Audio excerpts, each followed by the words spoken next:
For over 1,000 years, Zen masters have shared a series of 10 ancient pictures. These images hold the secret to finding peace, not through struggle or effort, but through a gentle journey back to what was never lost. Before we begin, feel free to share what time it is and where you are listening from. Tonight, we will walk through 10 stages together. And to guide us, we will follow a young man named Ren. His story is ancient and timeless. He carries the same questions you carry. He seeks the same peace you seek. And what he discovers along the way may quietly illuminate your own path. You do not need to remember every detail or understand everything perfectly. These teachings work best when received with an open heart and a relaxed mind. Simply let the stories unfold, one after another, like footprints leading you home. The Zen masters knew that what we search for is already here. The peace we long for is not hiding in some distant place. It is present now, in this breath, in this moment, waiting to be recognized. Relax. Take a slow, deep breath, and let's begin this gentle journey together. The first stage of peace begins not with wisdom, but with confusion. It begins with the feeling that something is missing, even when we cannot say what. In Zen Buddhism, this stage is called the search. It is pictured as a person wandering through tall grass, looking tired and lost. They are searching for an ox, which represents their true nature, their deepest peace. But the ox is nowhere to be found. The person does not even know what they are looking for. They only know that the life they have been living is not enough. This is where the spiritual path begins for most of us. Not with a grand revelation, but with a quiet ache.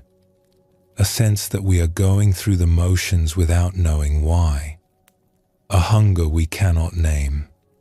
The Buddha called this dukkha, a word often translated as suffering, but which also means dissatisfaction or incompleteness.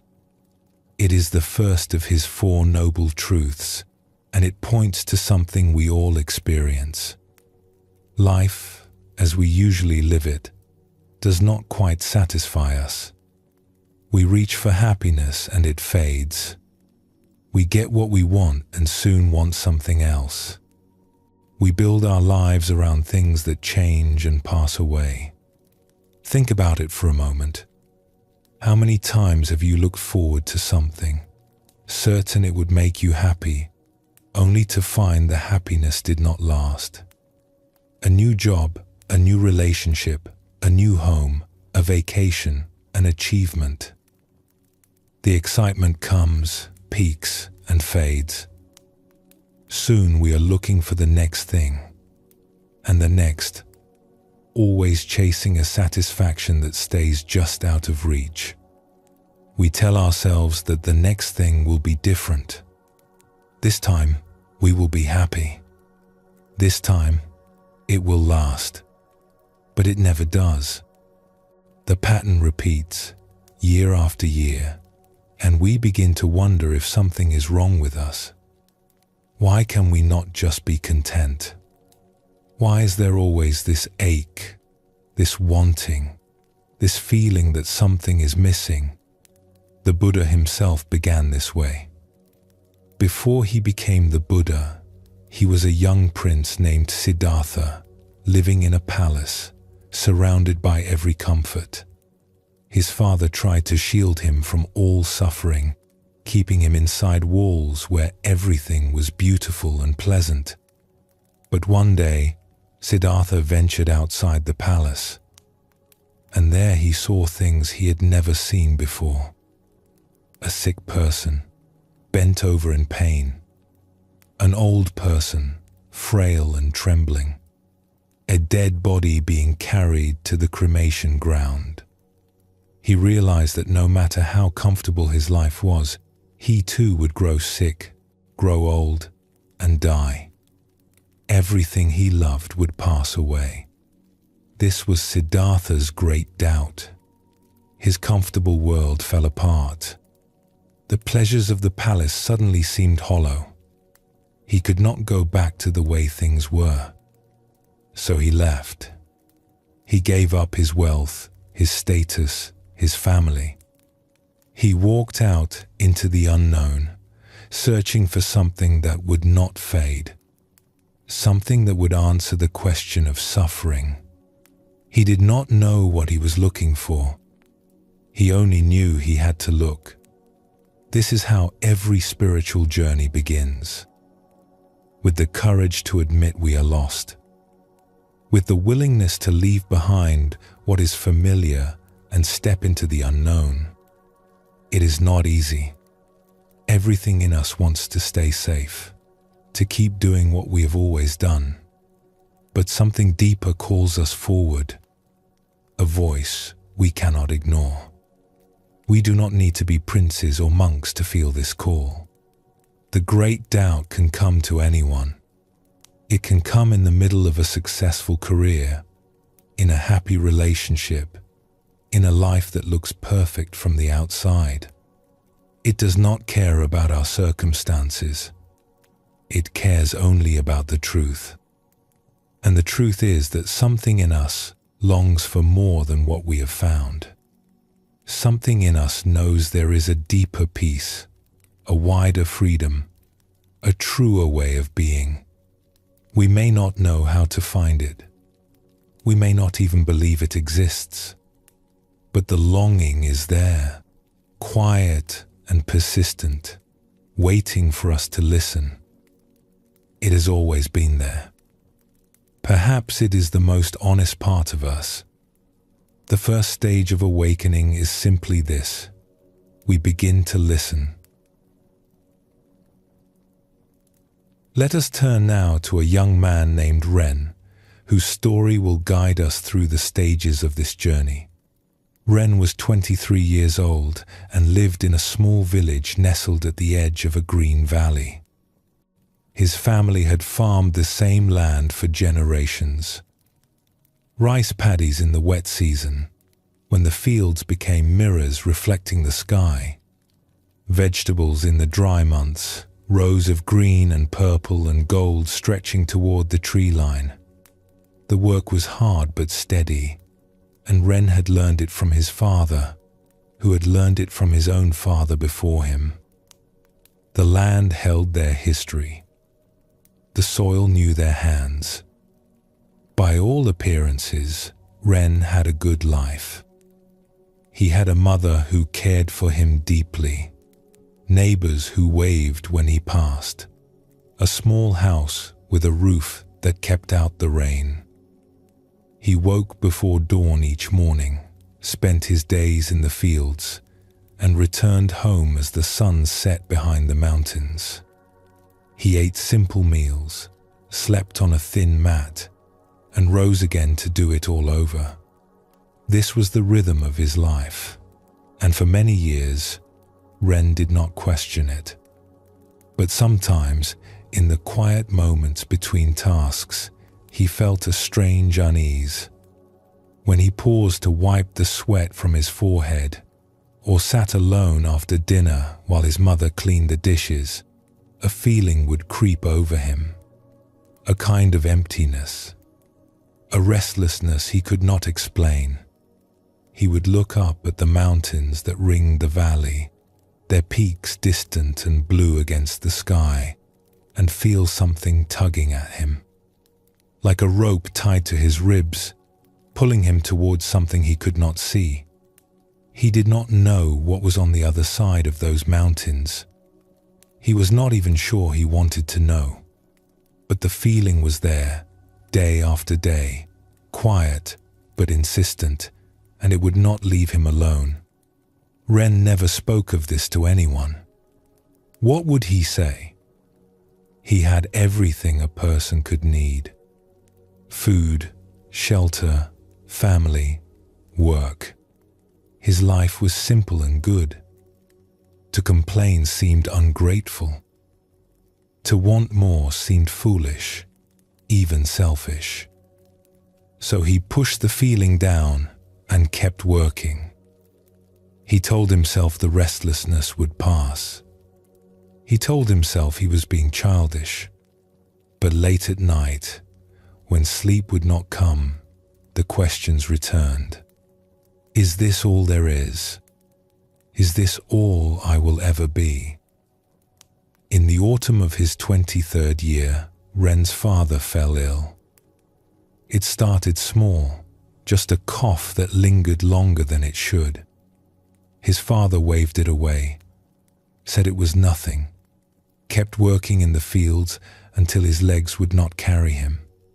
But the cough grew deeper, rattling in his chest, and soon he could not leave his bed. Ren took over the farm completely. He woke even earlier, worked even later, trying to keep everything running. His mother prepared soups and herbal remedies, sitting by her husband's side through the long nights. A healer from the next village came with medicines and prayers. The neighbors brought food and good wishes. But nothing helped. The nights grew cold. The leaves turned gold and red, then fell from the trees and scattered in the wind. And one morning, as the first frost settled over the valley like a white blanket, Ren's father closed his eyes and did not open them again. The funeral was small and quiet. Neighbors came with food and soft words. Incense burned beside the body, its smoke rising in thin threads toward the grey sky. Ren stood by the grave and watched them lower his father into the earth. He felt hollow, as if someone had reached inside him and taken something vital. In the days that followed, Ren moved through the world like a ghost. He fed the animals. He repaired a broken fence. He harvested the last of the autumn vegetables and stored them for winter. He sat with his mother in the evenings as she wept, holding her hand but saying nothing, because there was nothing to say. But inside, something had shifted. Something had cracked open. He began to ask questions he had never asked before. What was the point of all this work? His father had labored every day of his life, waking before dawn, falling into bed exhausted each night, and now he was gone. The fields would still need tending. The seasons would still turn. But his father would never see another harvest, never sit by the fire on a cold evening, never laugh at one of Ren's jokes again. Where had he gone? Was there anything left of him? Or was it just nothing? And if death was the end of everything, what was the point of anything at all? Ren did not have answers.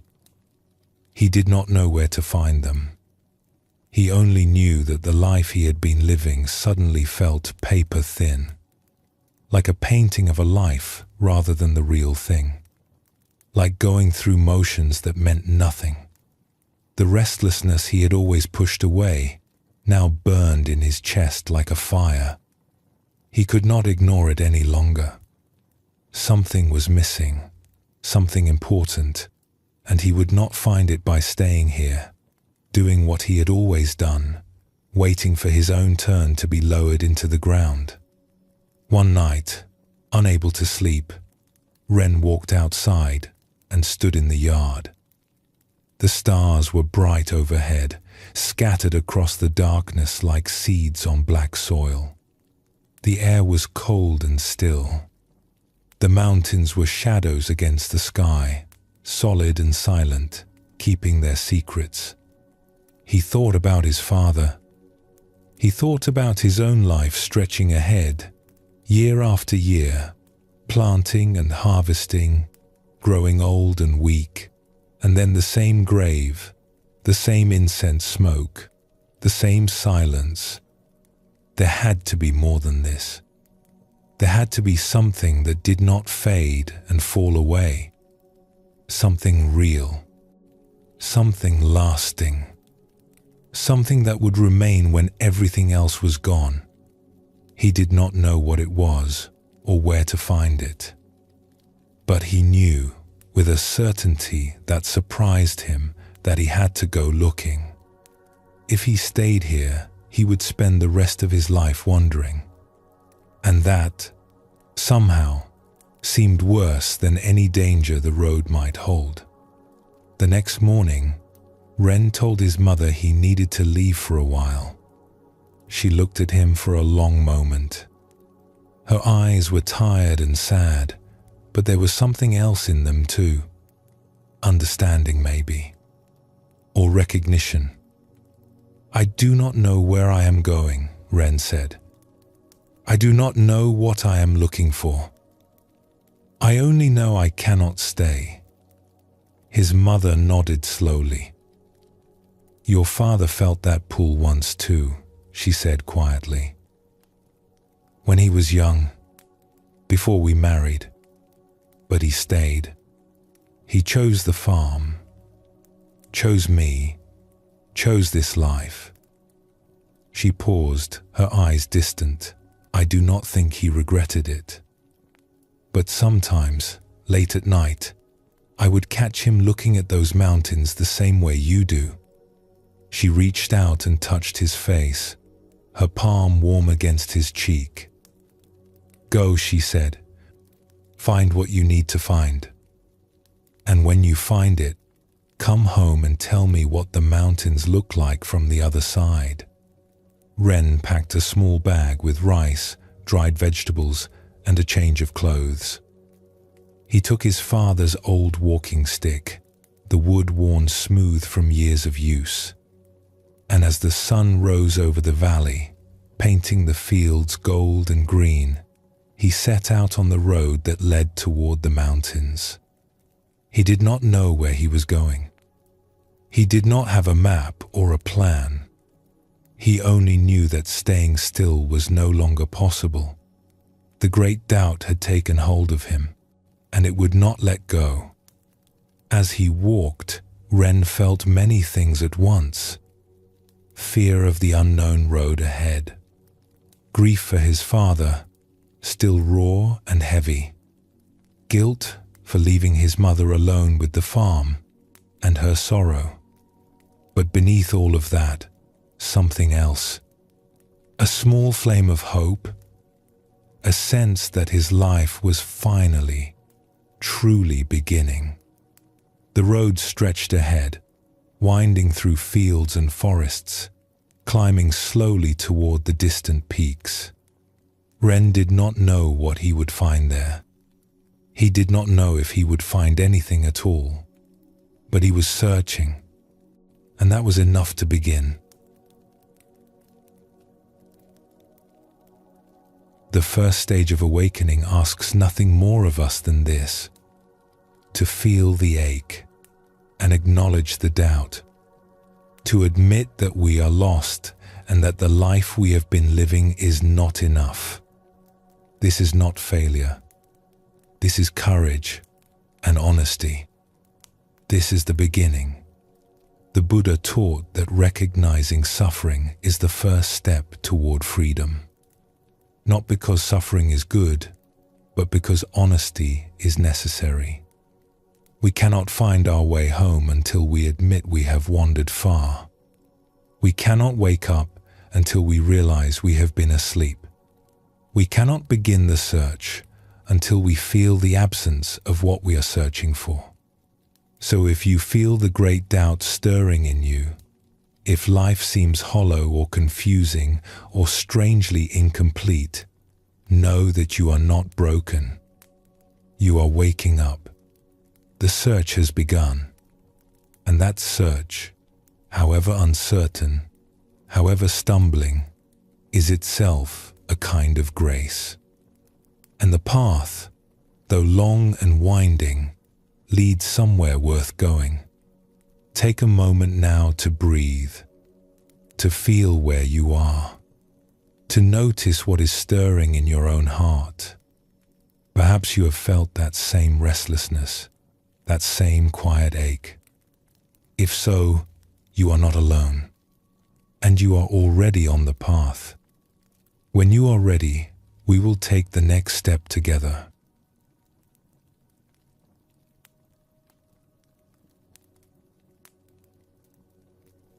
The second stage to stillness is called the footprints. In the ancient pictures, we see the same person who was lost in the tall grass, but now something has changed.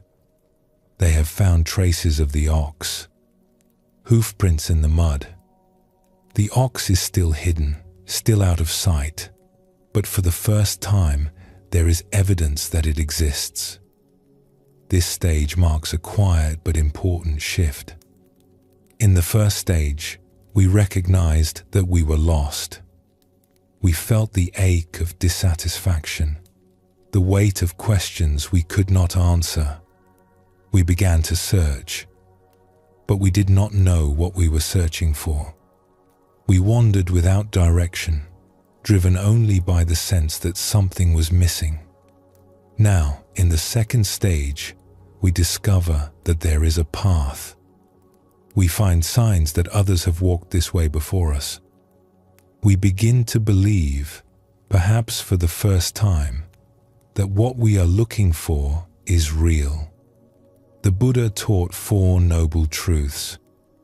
The first is the truth of suffering, which we explored in the previous stage. But the Buddha did not stop there. His third truth tells us that the end of suffering is possible. There is a way out. There is freedom. This might sound simple, but it is actually a revolution. When we are deep in confusion and doubt, it is easy to fall into despair. We can become cynics who believe that life is meaningless, that all searching is foolish, that peace is just a story people tell themselves to get through the night. The great doubt, if we get stuck in it, can harden into bitterness.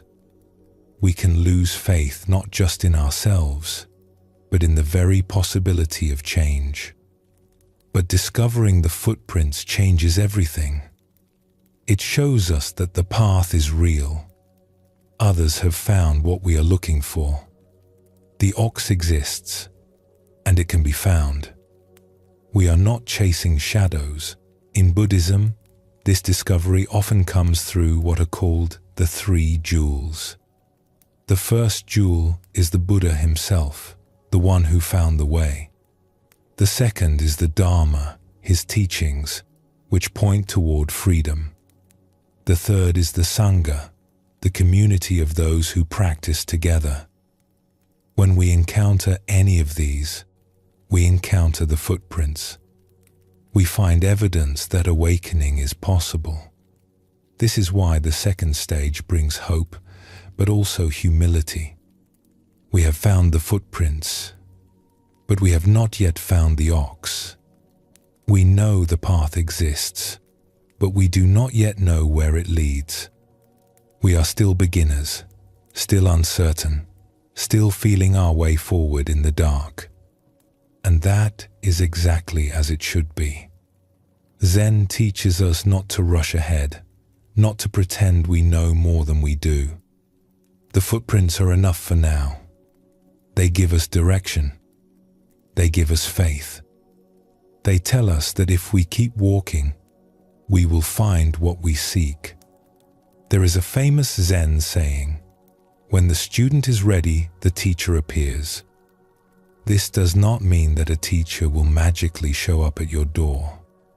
It means that when we are truly open, truly searching, we begin to notice guidance everywhere. The world becomes our teacher. A falling leaf, a kind word from a stranger, a moment of silence in a busy day, the way light falls through a window in the afternoon. The footprints are all around us if we have eyes to see them. The path is already beneath our feet. if we have the courage to walk it.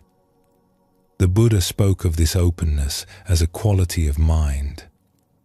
He said that we must approach the path like a traveler dying of thirst who has glimpsed a well in the distance.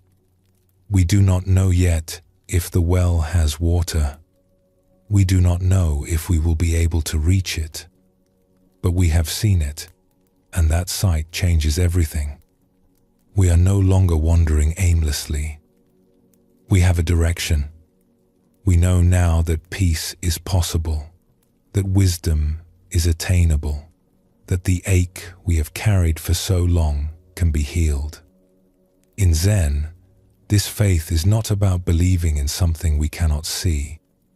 It is about trusting our own experience. We have felt the footprints beneath our feet. We have sensed the presence of the ox, even if only for a moment. That experience is ours. No one can take it from us. And it is enough to keep us walking. The second stage teaches us patience.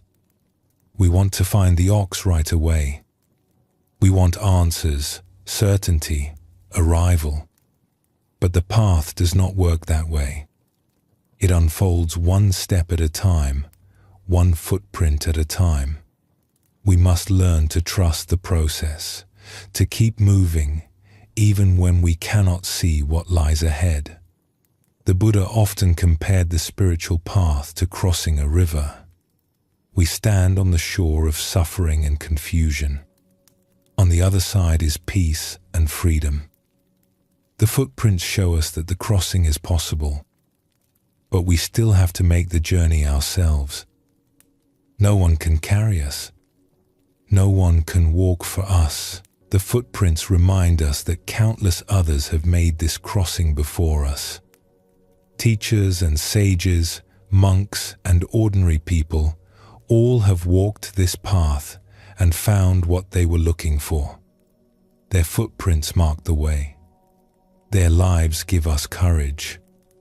So when you find a teaching that speaks to you, a person whose wisdom you trust, a moment of clarity that cuts through your confusion, pay attention. These are the footprints. These are the signs that you are on the right track. You may not understand everything yet.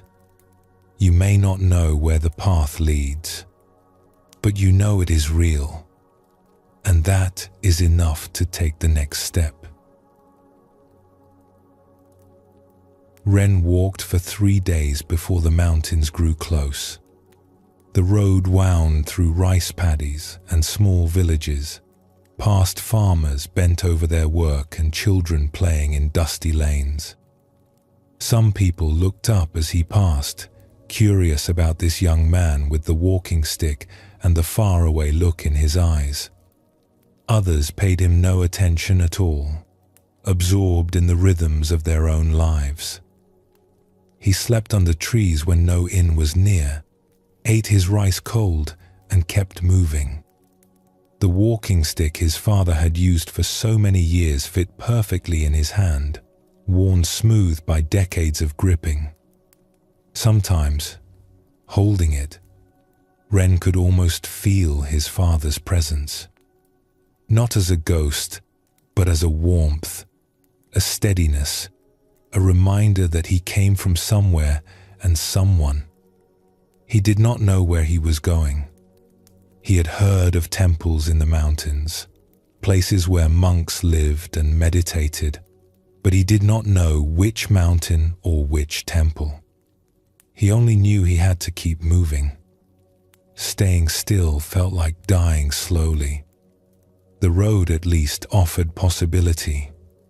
Each bend might reveal something new. On the third evening, as the sun sank toward the hills and painted the sky in shades of orange and pink, Ren came to a small stream. An old woman was there, kneeling by the water, filling a clay jug. Her hair was white and pulled back from her face. Her hands, dipping into the stream, were gnarled and spotted with age. Ren stopped and waited for her to finish. When she stood, she looked at him with eyes that seemed to hold both kindness and amusement. "You look lost," she said. Ren hesitated. "I am looking for something," he said, "but I do not know what it is, or where to find it." The old woman laughed softly, a sound like dry leaves rustling. "That is the best kind of looking," she said.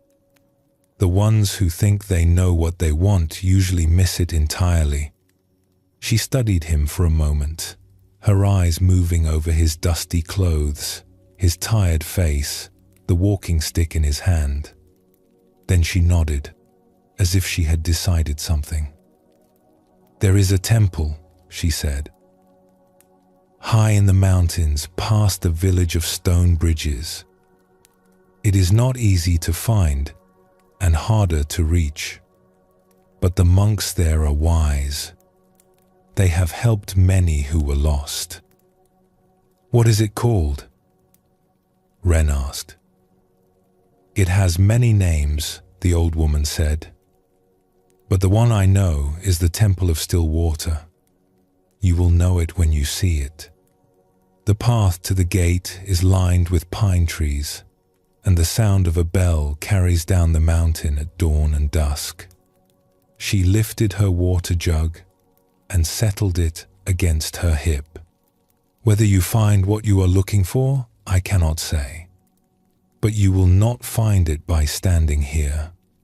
"Thank you," Ren said. "How do I reach the village of stone bridges?" The old woman pointed up the road, toward where the mountains rose dark against the fading sky. "Follow this path until it forks. Take the left way toward the tallest peak. You will cross 3 rivers. After the 3rd river, you will see the village. From there, ask for the path to still water." She began to walk away, moving slowly but steadily toward a small cottage Ren had not noticed before. "Wait," Ren called. "How do you know about this temple? Have you been there?" The old woman paused and looked back at him. Her face was half in shadow now, the last light of the sun catching the white of her hair. "I went there once," she said. "Many years ago, when I was lost, like you." She smiled, and there was something in that smile that Ren could not quite name. Peace, maybe. Or a quiet certainty.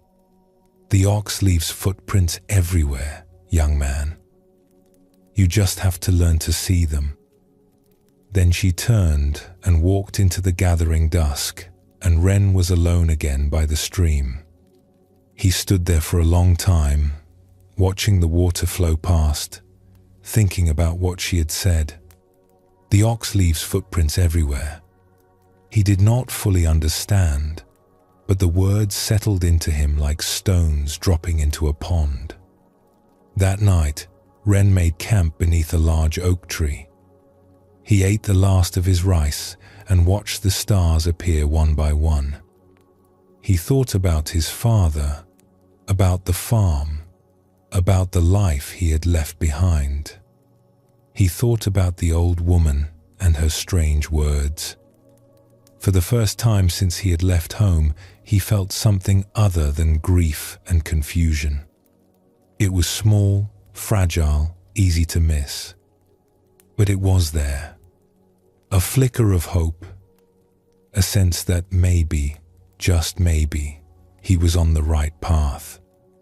He did not know what he would find at the Temple of Still Water. He did not know if the monks could help him. But the old woman had been there. She had been lost, like him, and she had found something. Whatever it was, it had given her that smile, that peace in her eyes. If she could find it, maybe he could too. The next morning, Ren rose before dawn. The air was cool and damp, mist rising from the stream like breath. He drank deeply from the clear water, shouldered his small pack, and set out on the road. The path forked just as the old woman had said. Ren took the left way, toward the tallest peak, which rose above the others like a monk standing among children. The road grew steeper, the trees thicker. Birds sang in the branches overhead, and once he saw a deer watching him from behind a screen of ferns. He crossed the first river on stepping stones, the water cold and fast around his ankles. He crossed the second on a wooden bridge, so old it creaked with every step. He crossed the third by wading through, the water reaching his waist, his pack held high above his head. By late afternoon, wet and tired, he saw the village. It was small, just a cluster of houses built from grey stone, but there were indeed bridges everywhere. Small stone bridges over tiny streams, arched bridges over drainage channels, flat bridges over paths that led from house to house. It was as if the village had been built by someone who loved bridges more than anything else in the world. Ren found an inn and paid for a bowl of hot soup and a place to sleep. The innkeeper was a large man with a kind face and a booming voice. "The Temple of Still Water," he said when Ren asked. "Yes, I know it. Many pass through here on the way. Seekers, we call them. Lost ones looking for something they cannot name." He smiled, not unkindly. The path begins at the north end of the village, past the largest bridge. Follow it up the mountain. It will take you most of a day, but you will find it. The pine trees will show you the way. That night, Ren slept deeply for the first time in weeks. He dreamed of his father, but it was not a sad dream. His father was smiling, standing in the fields they had worked together, the sun warm on his face. The rice plant swayed in a gentle breeze, green and gold. His father did not say anything. He just nodded, once, as if giving permission. As if saying, "Go on, find what you need to find. I will be here when you return." Ren woke with tears on his face, but they were not tears of grief. They were something else. Relief, maybe, or gratitude, or the release of something he had been holding too tightly. He wiped them away and lay still for a moment, feeling the weight of the blanket on his body, the solid floor beneath him, the quiet of the room around him. He was still lost. He still did not know what he was looking for, or if he would find it. But he was no longer wandering without direction. He had found the footprints. He knew where to go next. Someone had been lost like him and had found their way. The old woman by the stream, with her white hair and her knowing smile. She had walked this path before him. And that was enough. That was more than enough. The second stage of awakening does not give us all the answers. It does not end our confusion or remove our doubts. What it gives us is direction, evidence, a reason to keep walking when we are tired and unsure. When we discover the footprints, we discover that we are not alone. Others have felt what we feel. Others have asked the questions we are asking. And some of them have found answers. Their footprints mark the way forward. Their lives tell us that the journey is worth making. This does not mean our journey is over. It is just beginning. The footprints are not the ox. Seeing where others have walked is not the same as seeing our own true nature. But now we walk with a different spirit. We walk with hope instead of despair. We walk with faith that the path leads somewhere real. The Buddha taught that faith is not the end of the path, but the beginning. It is the fuel that keeps us moving when the way is hard. It is the light that guides us when the night is dark. It is not blind belief, but trust born from experience. We have seen the footprints. We have met those who have found the way. And so we keep walking. If you have found the footprints, if you have glimpsed the possibility of peace, trust that glimpse. It is showing you something true. You may not understand it fully. You may not know where it leads. But it is real, and it is enough. Keep walking. The ox is closer than you think. Pause for a moment before we continue together.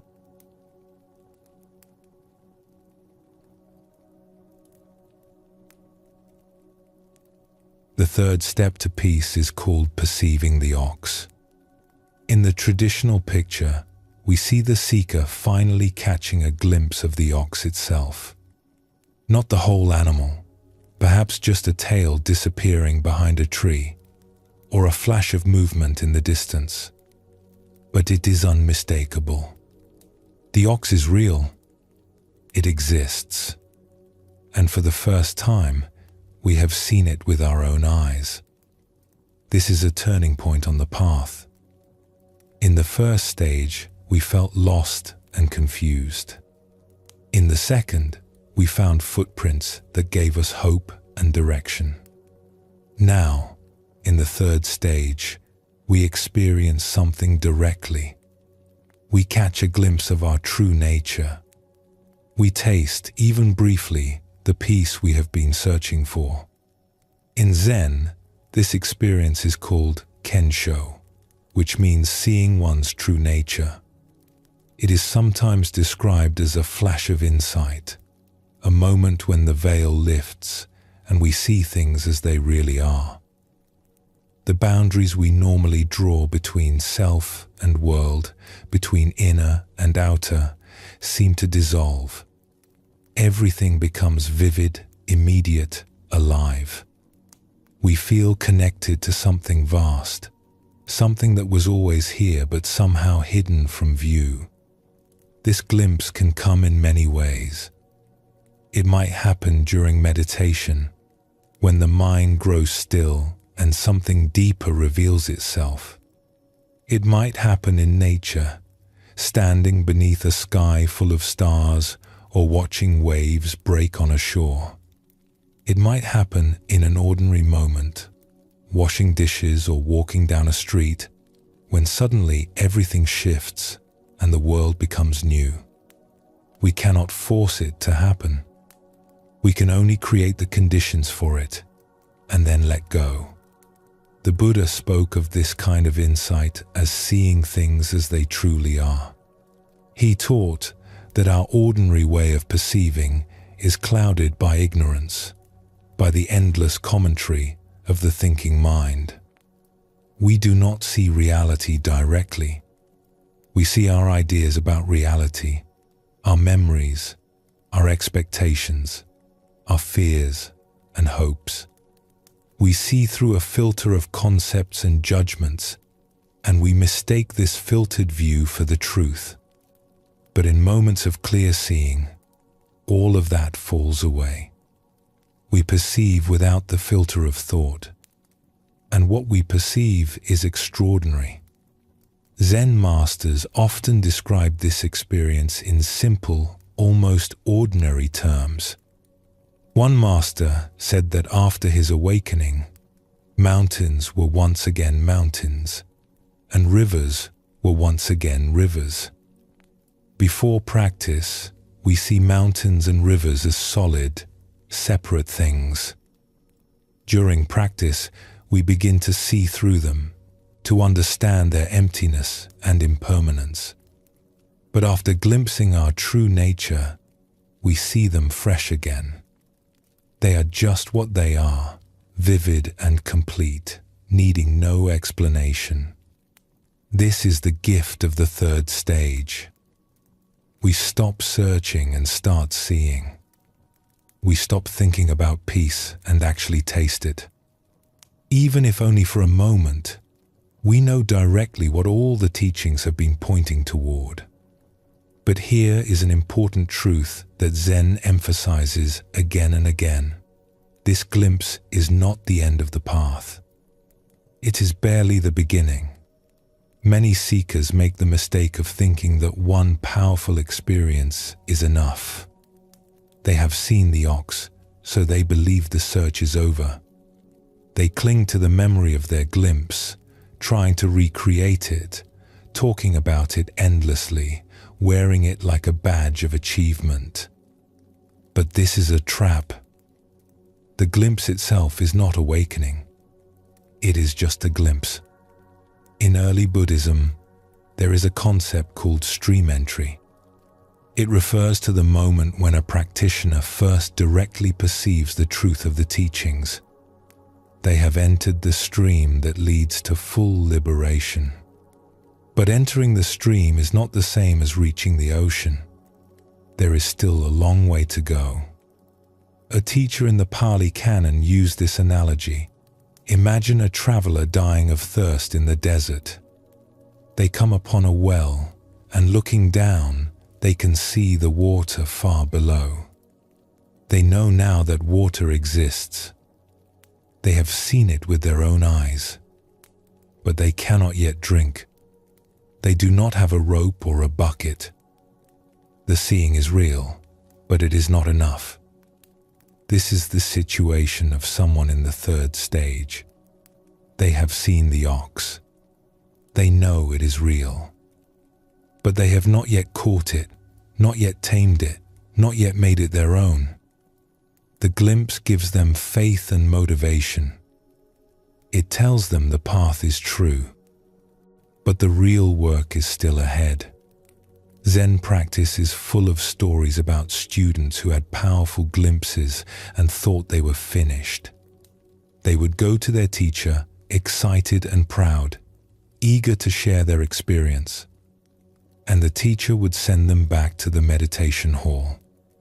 "Keep practicing," the teacher would say. "You have seen the ox, but you have not caught it yet." This might seem discouraging, but it is actually a kindness. The teacher knows that clinging to a glimpse will only cause suffering.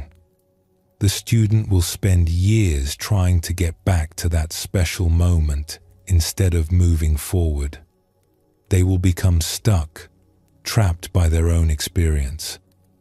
The true gift of the third stage is not the experience itself, but what it reveals. It shows us that peace is possible. It shows us that our true nature is always here, waiting to be discovered. It gives us a direction, a North Star to navigate by. But we must keep walking. We must turn the glimpse into a way of life. The Buddha did not stop practicing after his enlightenment under the Bodhi tree. He continued for the rest of his life, meditating, teaching, refining his understanding. The glimpse of awakening is like opening a door. We see what lies beyond, but we must still walk through the door and explore the territory. We must make it our home. There is a Zen saying, "Before enlightenment, chop wood, carry water. After enlightenment, chop wood, carry water." The activities are the same. What changes is how we relate to them. Before the glimpse, we are lost in thought, distracted, separate from our experience. After the glimpse, we know there is another way to be. But knowing is not enough. We must embody that knowing in every moment, every action, every breath. This is why Zen emphasizes practice over experience. Experiences come and go. They are wonderful when they happen, but they cannot be held. What remains is how we live. Do we bring presence and awareness to our daily lives? Do we treat others with kindness? Do we respond to difficulty with patience rather than reaction? These are the real measures of progress, not how many glimpses we have had. So if you have had a glimpse, a moment when everything seemed clear and whole, be grateful. It is a precious gift. But do not stop there. Do not cling to the memory or try to force it to happen again. Let it inspire you to keep practicing, keep seeking, keep opening. The ox is real. You have seen it. Now the journey truly begins. Ren climbed the mountain path for most of the day. The way was steep and rocky, winding through thick forest. Pine trees rose tall on either side, their branches casting patterns of light and shadow on the ground. The air smelled of earth and resin, clean and sharp in his lungs. Birds called from somewhere in the canopy, their songs echoing through the stillness. He stopped often to catch his breath, leaning on his father's walking stick, looking up at the path ahead. The innkeeper had told him it would take most of a day, and he had not been wrong. Ren's legs ached. His pack felt heavier with each step, but he kept moving, drawn forward by something he could not name. In the late afternoon, as the light began to turn golden, Ren came around a bend in the path and saw them, 2 rows of ancient pine trees, their trunks gnarled and massive, lining the way ahead like patient guardians. At the end of the row, he could see a wooden gate, simple and weathered. Beyond it, the curved roofs of temple buildings. The Temple of Still Water. As Ren stood there, catching his breath, a bell began to ring somewhere within the temple grounds. Deep and resonant, the sound rolled down the mountain like a wave. He felt it in his chest, in his bones. It seemed to wash through him, carrying away some of the tension he had not even known he was holding. He walked between the pine trees toward the gate. His footsteps were quiet on the packed earth. The bell rang again, then fell silent. In the stillness that followed, Ren heard the faint sound of water, a stream or fountain somewhere nearby. At the gate, he paused. He did not know what to do. Should he knock? Call out? He stood there, uncertain, feeling suddenly foolish. What was he doing here? What did he expect to find? Before he could decide, the gate swung open. A monk stood in the doorway, dressed in simple grey robes. He was old, perhaps 70 or 80, with a shaved head and a face that seemed carved from weathered wood. But his eyes were bright, alive with something Ren could not quite identify. Amusement, maybe, or patience, or kindness. "You look like you have walked a long way," the monk said. Ren nodded. "I have come from the valley. 3 days walking, then the climb today." "And what brings you to still water?" Ren opened his mouth to answer, then stopped. What could he say? That his father had died and he did not know how to go on living?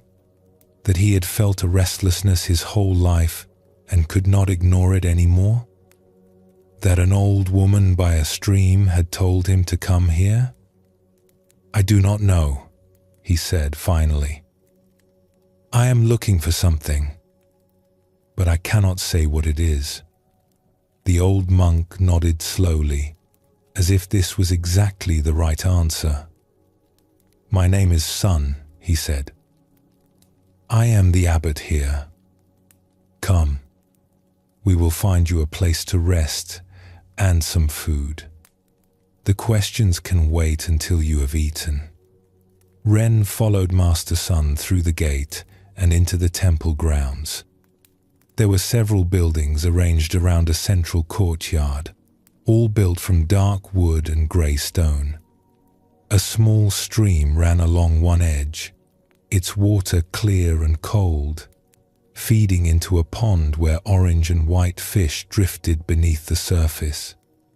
Everywhere there was silence, a living silence, full of presence. Other monks moved through the grounds, some carrying water, others sweeping paths or tending to a small garden. They nodded to Ren as he passed, but did not speak. Their faces were calm, unhurried. They moved with a kind of ease that Ren had never seen before, as if they had nowhere else to be, nothing else to do.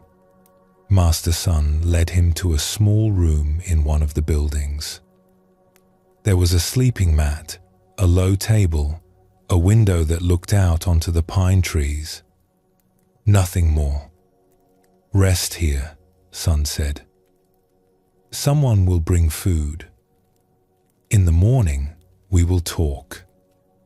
"Thank you," Ren said. He wanted to say more, to explain himself, to ask questions. But something in the old monk's presence made words seem unnecessary. Sun smiled, just slightly. "You have already begun," he said. "That is enough for now." Then he was gone, and Ren was alone. He set down his pack and walked to the window. The sun was setting behind the mountains, painting the sky in shades of orange and purple and deep red. The pine trees stood dark against the light, their branches still. From somewhere in the temple, he heard the sound of chanting, low and rhythmic, rising and falling like breath, like the heartbeat of the mountain itself.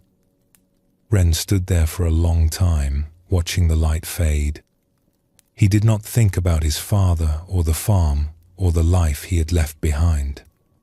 He did not think about the future or what he hoped to find. He simply stood and watched, and for a few minutes his mind was quiet. That night, he slept more deeply than he had in months. The days that followed settled into a rhythm. Ren was given tasks, sweeping the courtyard, carrying water from the stream, helping in the kitchen. No one spoke much. The monks went about their work in silence, and Ren learned to do the same. Each morning, before dawn, the bell would ring and the monks would gather in the main hall to sit in meditation. Ren joined them, folding his legs beneath him on a small cushion, trying to still his racing mind. It was harder than he expected. Much harder. His thoughts jumped from memory to memory, worry to worry, plan to plan. His legs ached. His back grew sore. He counted the minutes until the bell signaled the end, longing to move, to stretch, to be anywhere else. But slowly, over days and weeks, something began to shift. One morning, about a month after his arrival, Ren was sweeping leaves in the courtyard.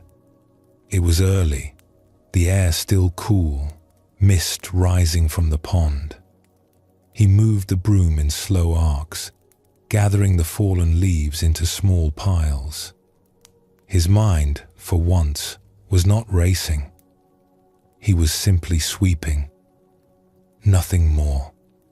And then, without warning, something opened.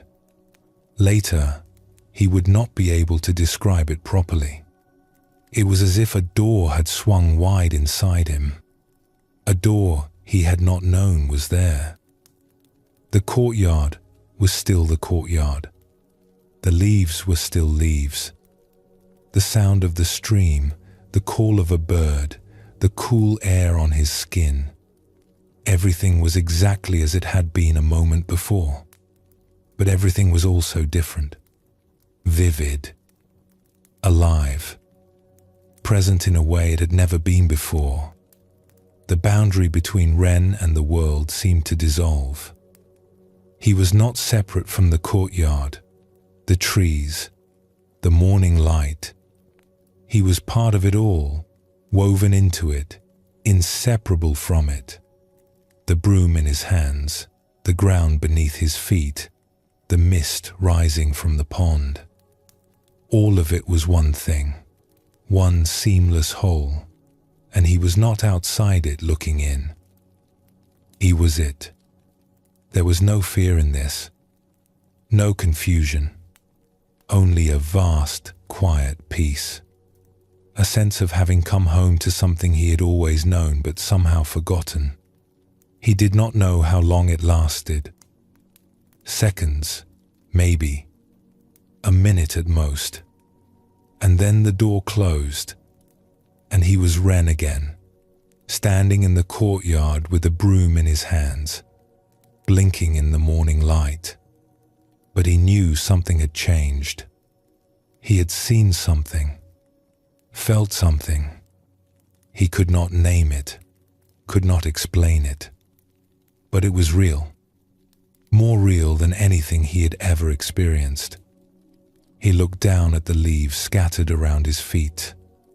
Just leaves, brown and gold and red, but beautiful, impossibly beautiful. Later that day, Ren sought out Master Sun. He found the old monk sitting by the pond, watching the fish drift through the water. "Something happened this morning," Ren said. "While I was sweeping, I do not know how to describe it." Sun did not look up from the pond. "You do not need to describe it," he said. "You saw something. That is enough." "But what was it? What does it mean?" Now Sun turned to look at him. His eyes were kind, but there was a firmness in them too. "It means you have seen the ox," he said. "You have glimpsed your true nature. This is a gift, but it is not the end. What do I do now?" "Now?" Sun turned back to the pond. A fish rose to the surface, its mouth opening and closing, then sank again into the depths. "Now you keep sweeping." The third stage of awakening brings us a gift and a challenge. The gift is the glimpse itself, the direct experience of our true nature.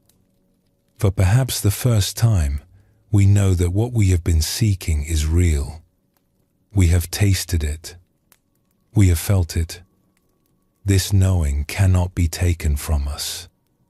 The challenge is not to cling to it. Zen teaches that experiences, even profound ones, are not the goal. They are signposts, pointing the way. The glimpse shows us that peace is possible, that our searching has not been in vain. But we must not mistake the signpost for the destination. We must not spend our lives trying to return to a single moment, however beautiful it was. If you have had such a moment, a time when the world seemed suddenly whole and you felt at peace, honor it. Let it strengthen your faith. Let it remind you why you are on this path. But then let it go. Return to your practice. Return to your daily life. Return to sweeping the courtyard, to washing the dishes, to all the ordinary moments that make up a human life. This is where awakening lives. Not in special experiences, but in how we meet each moment as it comes. The ox is real, You have seen it. Now the real work begins. Pause for a moment before we continue together.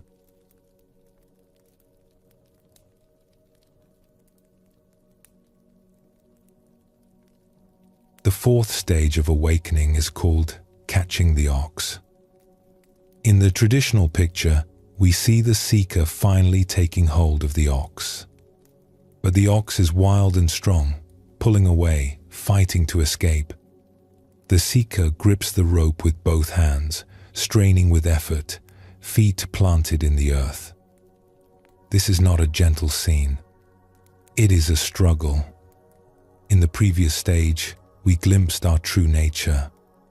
We saw the ox, perhaps just for a moment, and knew that what we were seeking was real. But seeing is not the same as catching. A glimpse is not a way of life.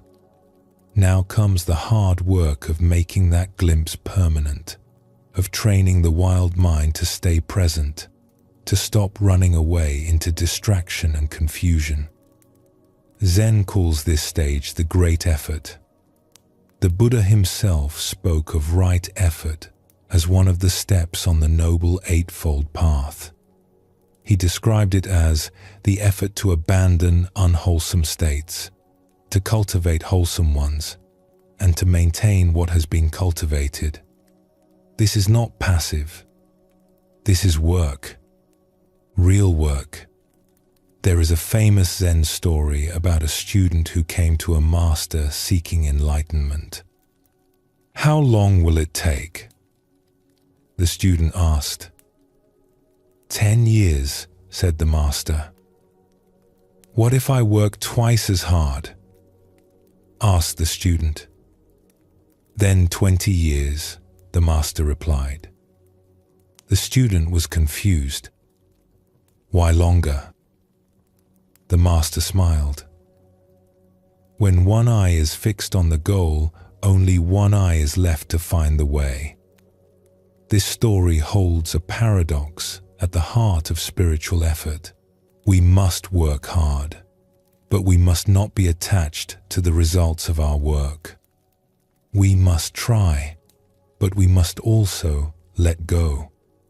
We must catch the ox, but we cannot force it to be caught.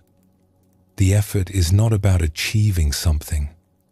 It is about showing up fully in each moment.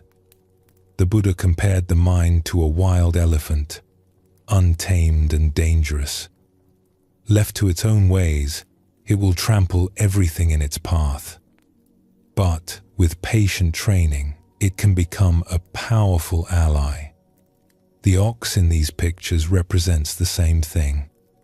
Our true nature is not the problem. The problem is that we have let the mind run wild for so long that it no longer knows how to be still. The practice at this stage often involves sitting meditation, what Zen calls zazen. We sit still. We watch the breath. And we see, perhaps for the first time, how wild the mind really is. Thoughts arise without end. Memories, fantasies, worries, plans. The mind jumps from one thing to another like a monkey swinging through trees. The Buddha actually used this image. He called it the monkey mind, always grasping, never at rest. But we do not fight the monkey mind. We do not try to kill our thoughts or force them to stop. That would be like trying to calm a pool of water by slapping the surface.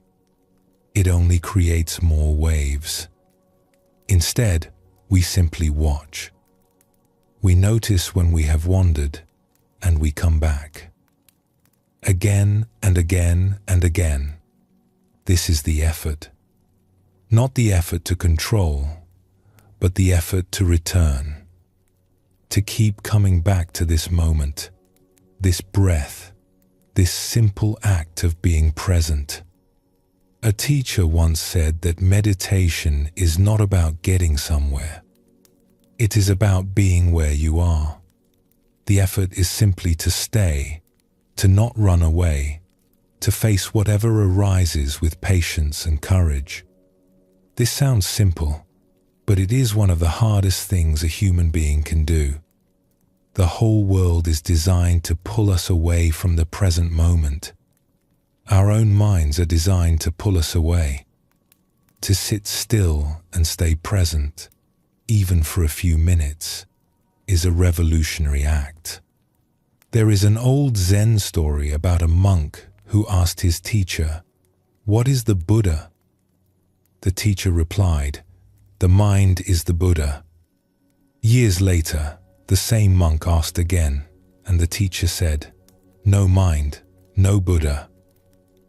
The monk was confused.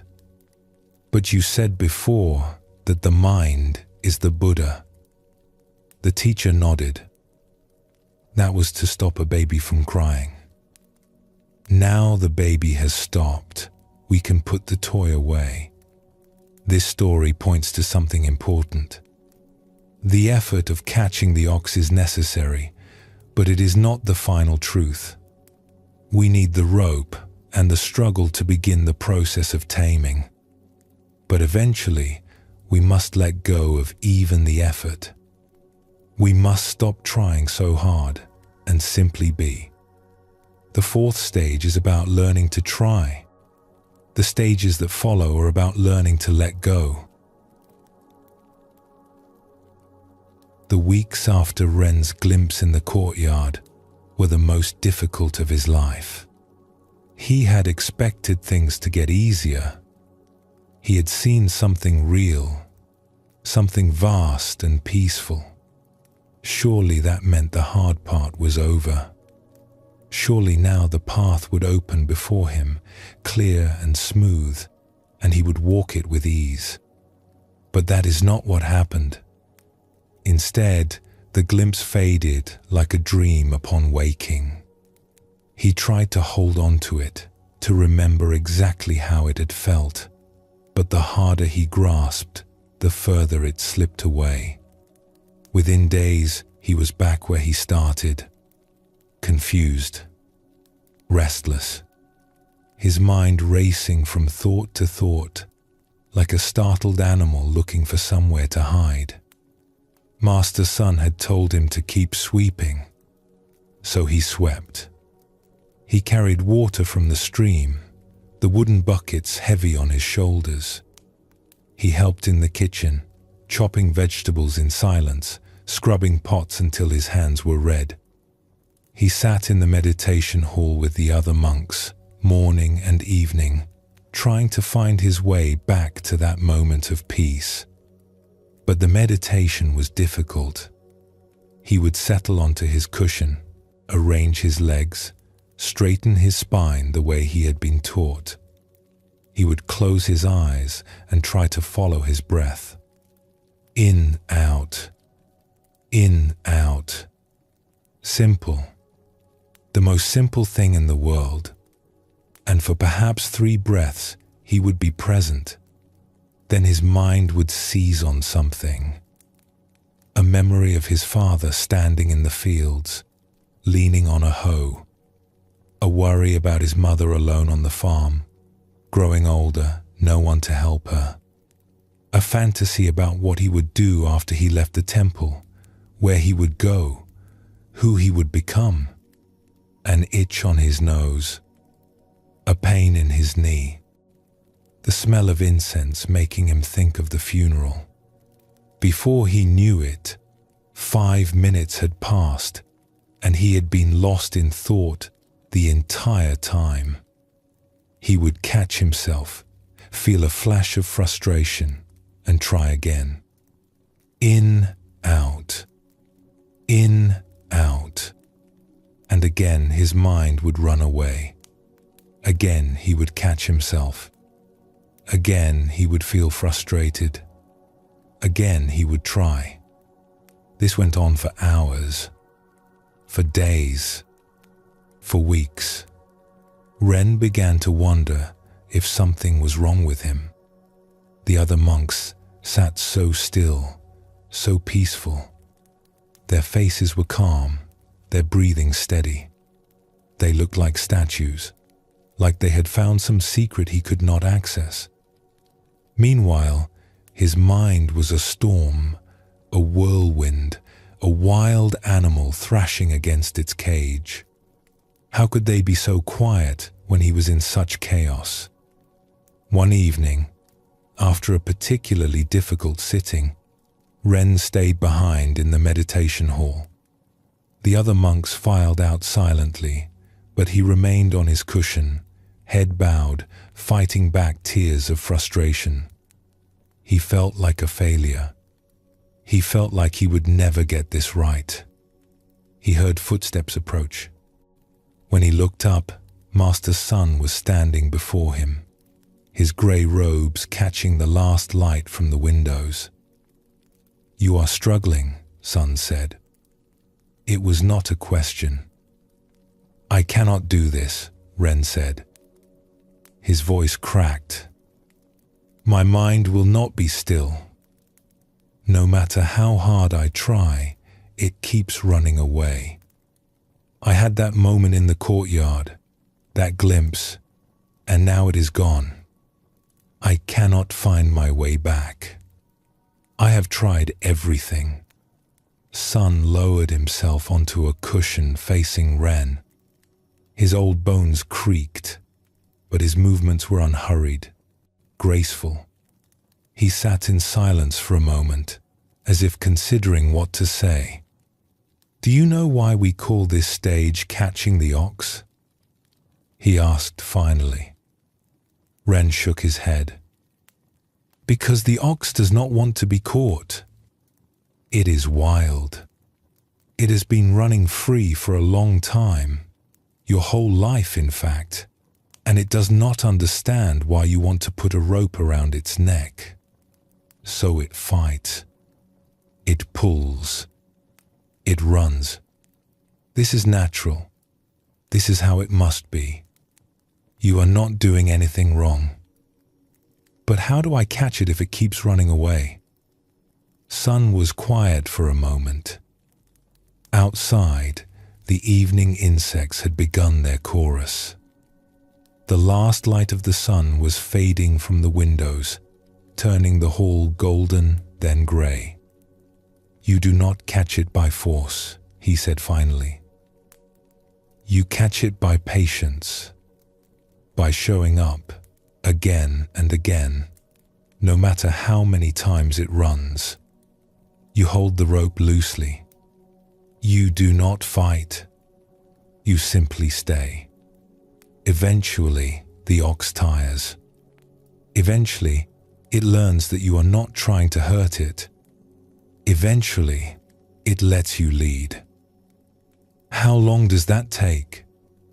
Sun smiled, and there was kindness in it, but also something else. A firmness. A truth that could not be softened. "As long as it takes. There is no shortcut. If you try to rush, you will only make it harder. The ox senses your impatience, your grasping, and it runs faster. But if you can let go of your need to succeed, if you can simply be present with what is, then the catching happens by itself." Ren looked down at his hands. They were clenched into fists. He had not noticed. "I am afraid," he said quietly.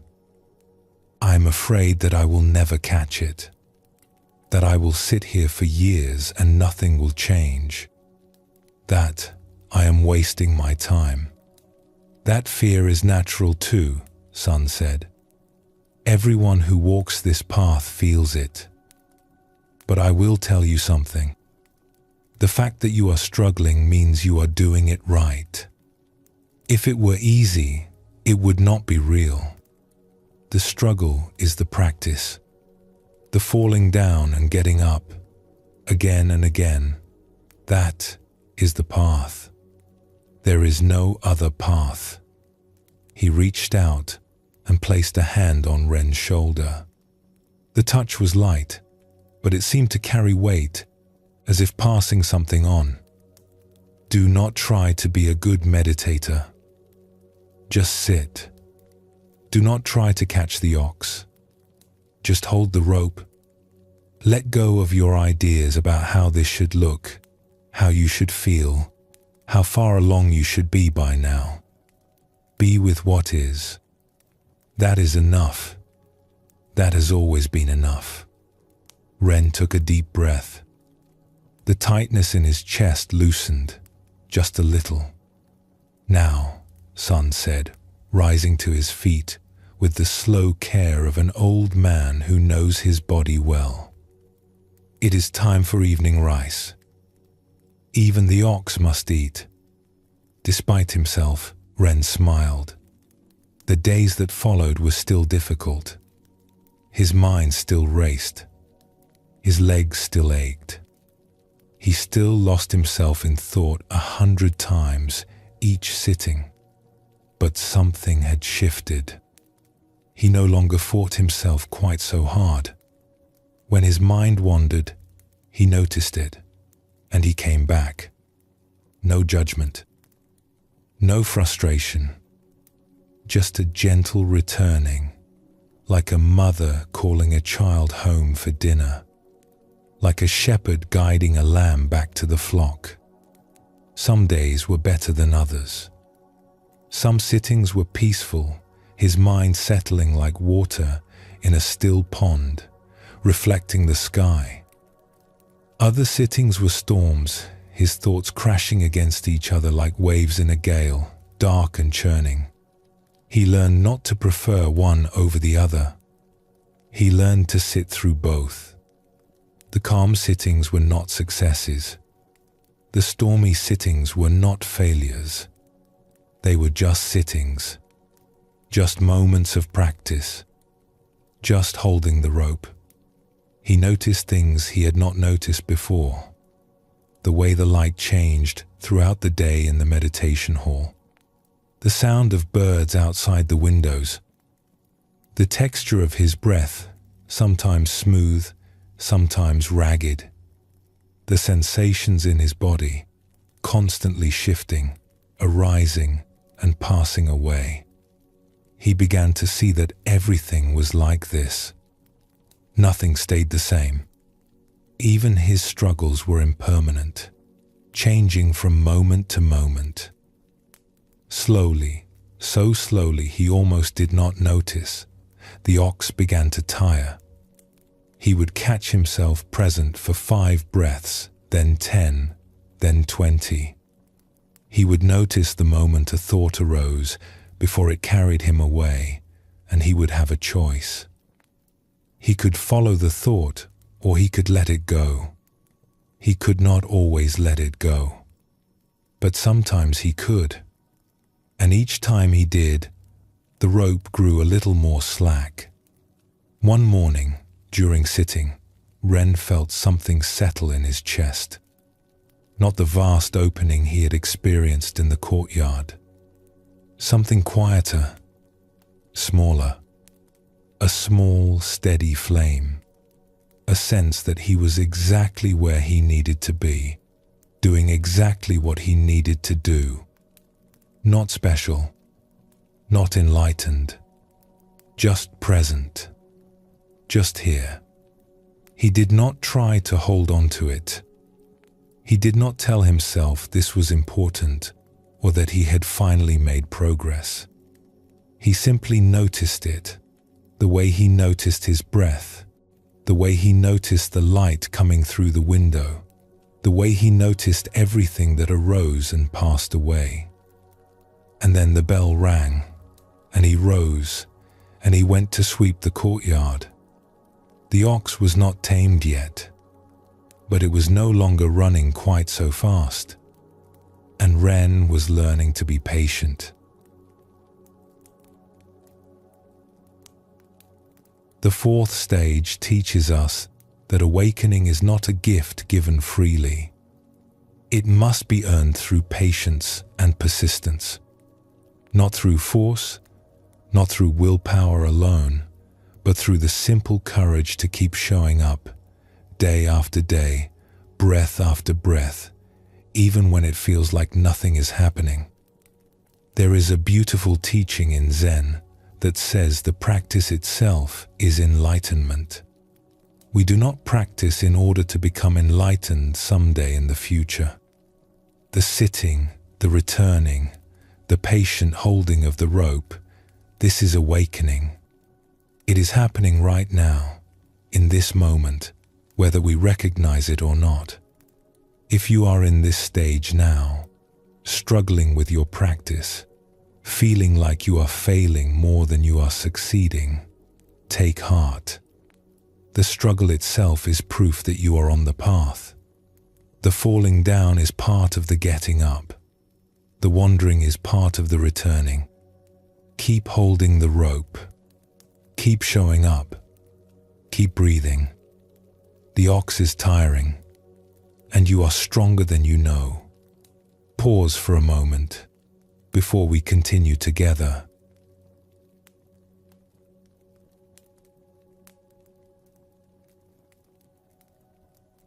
The fifth stage of awakening is called taming the ox. In the traditional picture, we see something new. The seeker still holds the rope, but it hangs loose now. The ox walks calmly beside them. There is no more struggle, no more straining. The wild animal that once fought and pulled has become gentle. This is the stage where practice begins to feel natural. In the fourth stage, we struggled. We fought with our wandering mind. We forced ourselves to sit. We wrestled with restlessness and doubt. It was hard, exhausting work. But somewhere along the way, without quite noticing when it happened, something shifted. The fighting stopped. The ox learned to trust us, and we learned to trust ourselves. This shift is not something we can force. It comes in its own time, after enough hours of patient practice, after enough gentle returnings. One day we simply notice that sitting is no longer a battle. The mind still moves, thoughts still arise, but we are no longer at war with them. We have made peace with our own nature. The Buddha spoke often about the nature of the mind. He said that the mind, in its original state, is luminous and pure.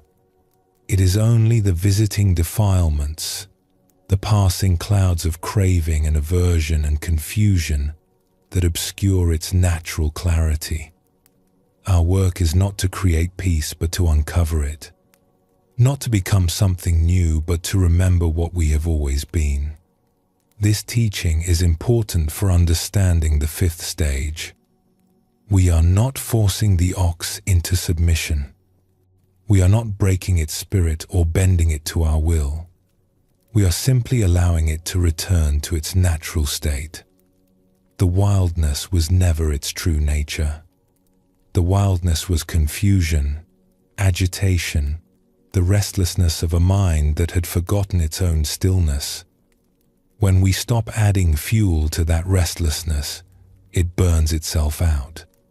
When the ox becomes tame, it is not because we have defeated it. It is because we have befriended it. We have shown it, through countless hours of patient practice, that we are not a threat. We have earned its trust. And in earning its trust, we have discovered something surprising. The ox wants to be tamed. The mind longs for peace. Beneath all its racing and grasping and running away, there is a deep desire to come home. Zen master Bankei taught that we all possess what he called the unborn Buddha mind. This mind is already perfect, already at peace, already awake. We do not need to create it or achieve it. We only need to stop interfering with it. Our constant thinking, our endless commentary on experience, our habit of turning everything into a problem to be solved, This is what disturbs the natural stillness. When we learn to let thoughts arise and pass without grabbing onto them, the mind settles by itself, like muddy water becoming clear when we stop stirring it. This does not mean we stop having thoughts. Even the most advanced practitioners still think. But the relationship to thought changes. Thoughts come and go like clouds crossing the sky, and we watch them pass without being carried away.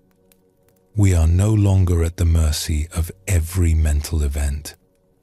We have found a deeper place to stand, a stillness beneath the movement, a silence beneath the noise. In this fifth stage, we still hold the rope. We have not let go completely. Craving and confusion can still arise, and when they do, we need to be ready. But the rope is loose. We do not grip it with white knuckles anymore. There is ease now, and a growing confidence. We have been through the struggle. We have seen that persistence works. We know now that we can handle whatever arises. The practice at this stage becomes less about effort and more about allowing. We sit in meditation, and instead of trying to make something happen, we simply let things be as they are. Thoughts arise, and we let them go. Sensations come and pass, and we do not cling or resist. There is a quality of surrender, of yielding, that was not present before. We have stopped fighting with ourselves. This is a beautiful stage, and there is a temptation to stop here. After all the struggle, we have finally found some peace. The ox is tame. We can rest. Why keep going? But Zen reminds us that this is still not the end.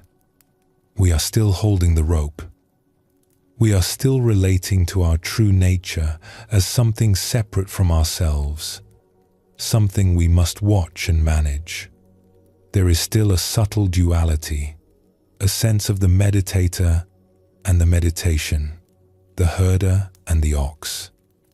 The stages that follow will dissolve even this. For now, though, we can appreciate how far we have come. We can rest in the ease of a tamed mind. We can enjoy the simple pleasure of sitting without struggle, of walking without hurry, of being present without effort. Ren had been at the Temple of Still Water for nearly a year. The seasons had turned completely around. He had arrived in autumn, with the leaves falling and the air growing cold. He had struggled through winter, sitting in the freezing meditation hall, his breath visible in the dim morning light. He had watched spring arrive, the plum trees blooming, the stream swelling with snowmelt, and now it was summer, warm and green, the cicadas singing in the pines. Somewhere in that turning of seasons, something had changed. He noticed it first in small ways. He would sit down on his cushion in the morning, and instead of the familiar dread, the bracing for another battle with his mind, he felt something like anticipation. Not excitement exactly, but a quiet willingness, a sense of settling into something familiar and good. His mind still wandered during meditation. That had not stopped. But the wandering felt different now. Less frantic, less like being dragged away by a wild animal, and more like watching leaves drift downstream. The thoughts would arise, he would notice them, and they would pass. Sometimes he followed them for a while before catching himself. But the catching was gentle now. No frustration, no judgment. Just a quiet return, like coming home after a short walk. One morning, sitting in the meditation hall, Ren realized he had lost track of time. The bell rang to signal the end of the sitting, and he was surprised. It felt like only minutes had passed, but when he opened his eyes, the light had changed. An hour had gone by, and he had simply been present for it. Not fighting, not straining, just sitting, just breathing, just being here. This began to happen more often. The sittings would pass without struggle, sometimes quickly, sometimes slowly, but always with a sense of ease that had once seemed impossible. He remembered his early days at the temple, how each minute had felt like an hour, how he had counted breaths and shifted his weight and longed for the bell. That felt like another lifetime now. Another person entirely. He found Master Sun in the garden later that day, pruning a small pine tree. The old monk worked slowly, carefully, each cut deliberate. He had been tending these trees for decades, and it showed. They were beautiful, shaped by patience and attention into forms that seemed both natural and intentional. Ren watched for a moment before speaking. "Something is different," he said. Sun did not look up from his work. "Different how?" "The sitting. It is not so hard anymore. My mind still moves, but I do not fight it like I used to. It feels more natural now, like something I want to do instead of something I have to do." Sun made another careful cut. A small branch fell to the ground. "Good," he said simply. "Is this what it is supposed to feel like?" Now Sun paused and looked at him. His eyes, as always, held that mixture of kindness and clarity that Ren had come to trust completely. "There is no supposed to," Sun said. "There is only what is. But yes, this is part of the path. The ox is becoming tame." "It does not feel like I did anything," Ren said. "It feels like it just happened. Like I woke up one day and the struggle was gone." Sun smiled at this, a rare full smile that crinkled the corners of his eyes. "That is often how it works. We struggle and struggle, thinking we must force it, thinking our effort is what will make the difference, and then one day we wake up and the struggle is over. We do not know when it ended or how. We only know that it has.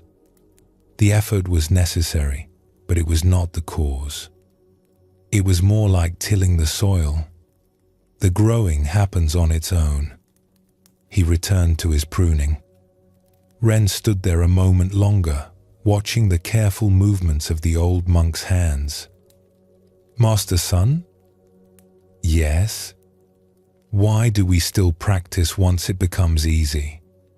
Why keep sitting if the struggle is over?" Sun considered this for a moment. "A gardener does not stop tending the garden once the plants are healthy," he said. "He still waters them. He still pulls weeds. He still watches for signs of disease or pests. The work becomes easier, yes, but it does not stop. The tamed ox can still wander off if we are not paying attention. The clear mind can still become clouded." He snipped another small branch and stepped back to look at the tree. "But there is another reason," he continued. "We practice not just to maintain what we have gained, but to deepen it. There are stages beyond taming. You will see, but do not rush toward them. Be here now. Enjoy the ease. You have earned it." Ren bowed and left the old monk to his gardening. The summer days were long and warm. Ren found himself appreciating things he had not noticed before. The coolness of the stone floor in the meditation hall in the early morning, the taste of rice, simple and clean, each grain distinct, the way the light filtered through the pine branches in the afternoon, making patterns on the ground that shifted with the breeze. The smell of incense that had once reminded him of his father's funeral now simply smelled like the temple, like home. He was given more responsibility at the temple. He helped teach the newer students how to sit, how to hold their posture, how to return when they wandered. He remembered his own early struggles, the frustration and doubt, and spoke to them gently. He recognized himself in their tense shoulders and tight jaws, in the way they tried too hard. "Do not fight yourself," he would tell them. "The more you fight, the harder it becomes. Just notice when you have wandered and come back. That is all. The returning is the practice. Not the staying, the returning. You will wander 1,000 times. That is fine. Just return 1,001. He watched them struggle as he had struggled, and he felt compassion for them. He also felt something like gratitude. The struggle had taught him something that ease never could. It had shown him his own strength, his own persistence. It had shown him that he could face difficulty and not run away. One of the younger monks, a boy of perhaps 17 who had arrived a few months ago, asked Ren how long it took before the sitting became easy. "I do not know," Ren said honestly. "It happened slowly and then all at once. One day I realized it was no longer hard, but I could not tell you which day that was. Did you ever want to leave?" the boy asked. "Many times," Ren said. "Especially in the beginning. I thought I was wasting my time. I thought nothing was happening. But you stayed." "I stayed. I did not know what else to do. Leaving felt like giving up on something important, even though I could not say what." The boy nodded slowly, taking this in. Ren remembered being that young, that unsure. It seemed like a long time ago now. One evening, he sat by the pond and watched the fish swimming lazily beneath the surface. The water was clear and still, reflecting the pink and orange of the sunset like a second sky. He felt a deep contentment, a sense of being exactly where he was supposed to be, doing exactly what he was supposed to do. He thought about his father, about the farm, about the life he had left behind. The grief was still there, but it had softened. It no longer felt like a wound. It felt more like a scar, a mark of something that had healed. He could think of his father now with gratitude instead of pain, with love instead of loss. He thought about his mother, alone in the village. He wondered if she was well, if the neighbors were helping her, if she thought of him. He would go back someday, he knew. Not yet, but someday. And when he did, he would bring her something. Not a thing, not a gift you could hold in your hands, but a way of being, a presence, a peace. He would sit with her the way Master Sun sat with him, patient and kind, asking nothing, offering everything. The fish rose to the surface, mouths opening and closing, then sank again into the depths. The water rippled for a moment, then went still. Ren smiled. The ox was tame. The rope was loose, and the evening was beautiful. He sat there until the stars came out, one by one, appearing in the darkening sky like old friends arriving for a gathering. He did not think about anything in particular. He did not try to meditate or be mindful or practice anything at all. He simply sat, present to the evening, present to his own life, grateful for both. When the temple bell rang for sleep, he rose and walked back to his room. His footsteps were quiet on the stone path. The pine trees whispered above him. Somewhere, a night bird called and was answered. This is enough.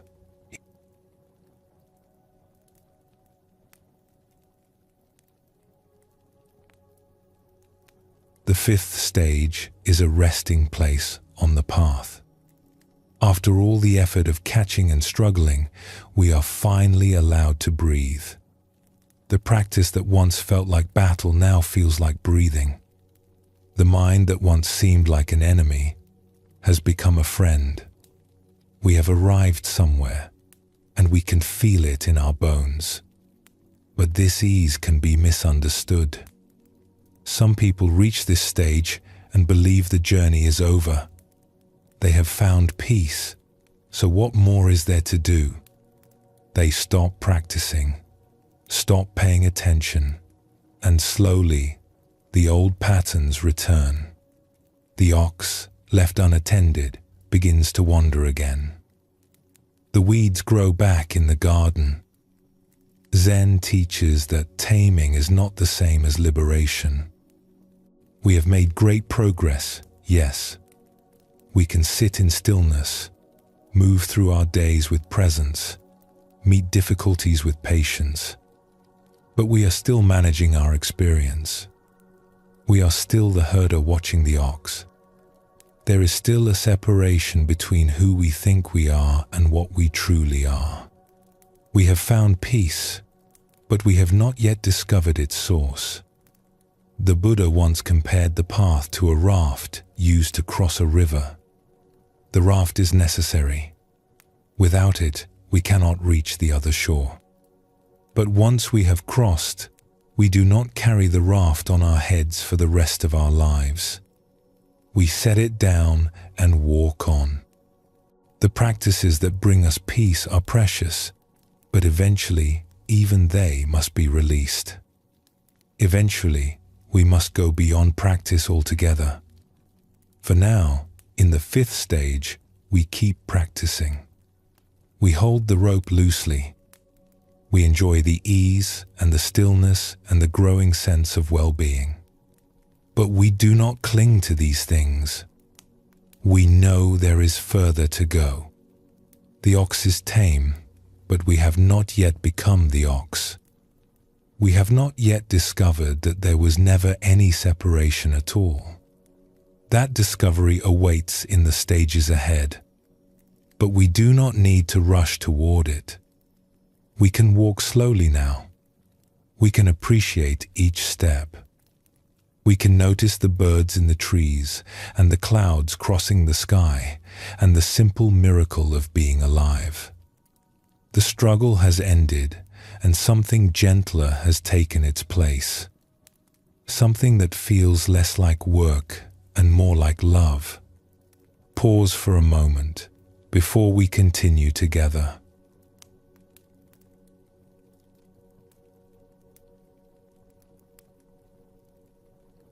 The sixth stage of awakening is called riding the ox home. In the traditional picture, we see something wonderful. The seeker is no longer walking beside the ox, holding a rope, keeping watch.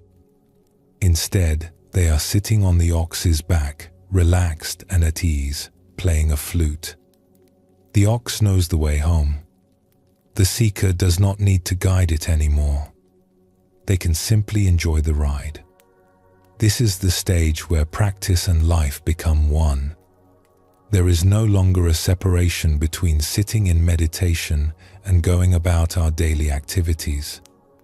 The presence we cultivated on the cushion has spilled over into everything we do. Washing dishes, walking down a path, talking with a friend, all of it becomes practice. All of it becomes an expression of our awakened nature. In the earlier stages, we had to work hard to stay present. We had to catch ourselves when we wandered, bring ourselves back again and again, struggle against the pull of distraction and habit. Even when the ox became tame, we still held the rope. We still watched. We still maintained a certain vigilance. But now, in the sixth stage, we can let go. The ox has learned the way so thoroughly that it walks it without guidance. Our practice has become so natural that it continues on its own, like breathing, like the beating of our heart. We do not have to think about being present. We simply are present. We do not have to try to be awake. We are awake. Zen speaks of this as living from our original nature rather than from our conditioned habits.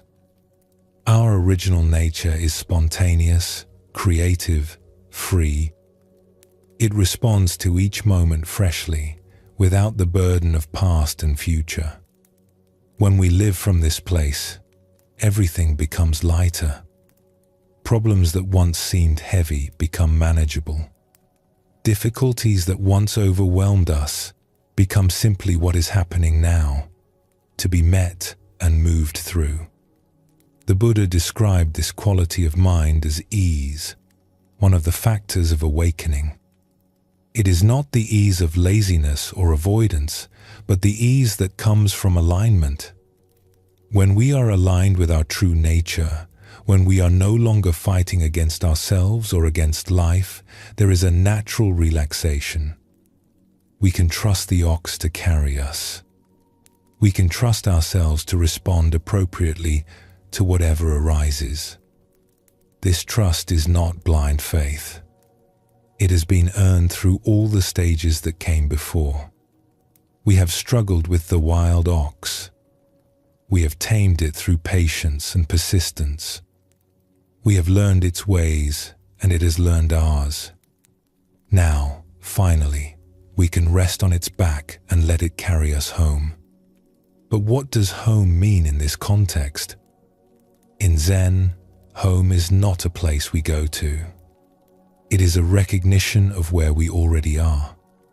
Home is our true nature, the ground of our being, the stillness beneath all movement. We have always been home. We just did not know it. The whole journey of awakening is really a journey of recognition, of seeing what was always here, of coming back to what we never actually left. The sixth stage is when this recognition begins to stabilize. It is no longer just a glimpse or a peak experience. It is becoming our ordinary way of being. We wake up in the morning and we are home. We go about our day and we are home. We encounter difficulty and joy, loss and gain, and through all of it, we are home. The ox carries us there without us having to do anything at all. There is a Zen teaching that says, before enlightenment, chop wood, carry water. After enlightenment, chop wood, carry water. The activities are the same. What changes is how we relate to them. Before, we chopped wood thinking about something else, distracted, disconnected from our actions.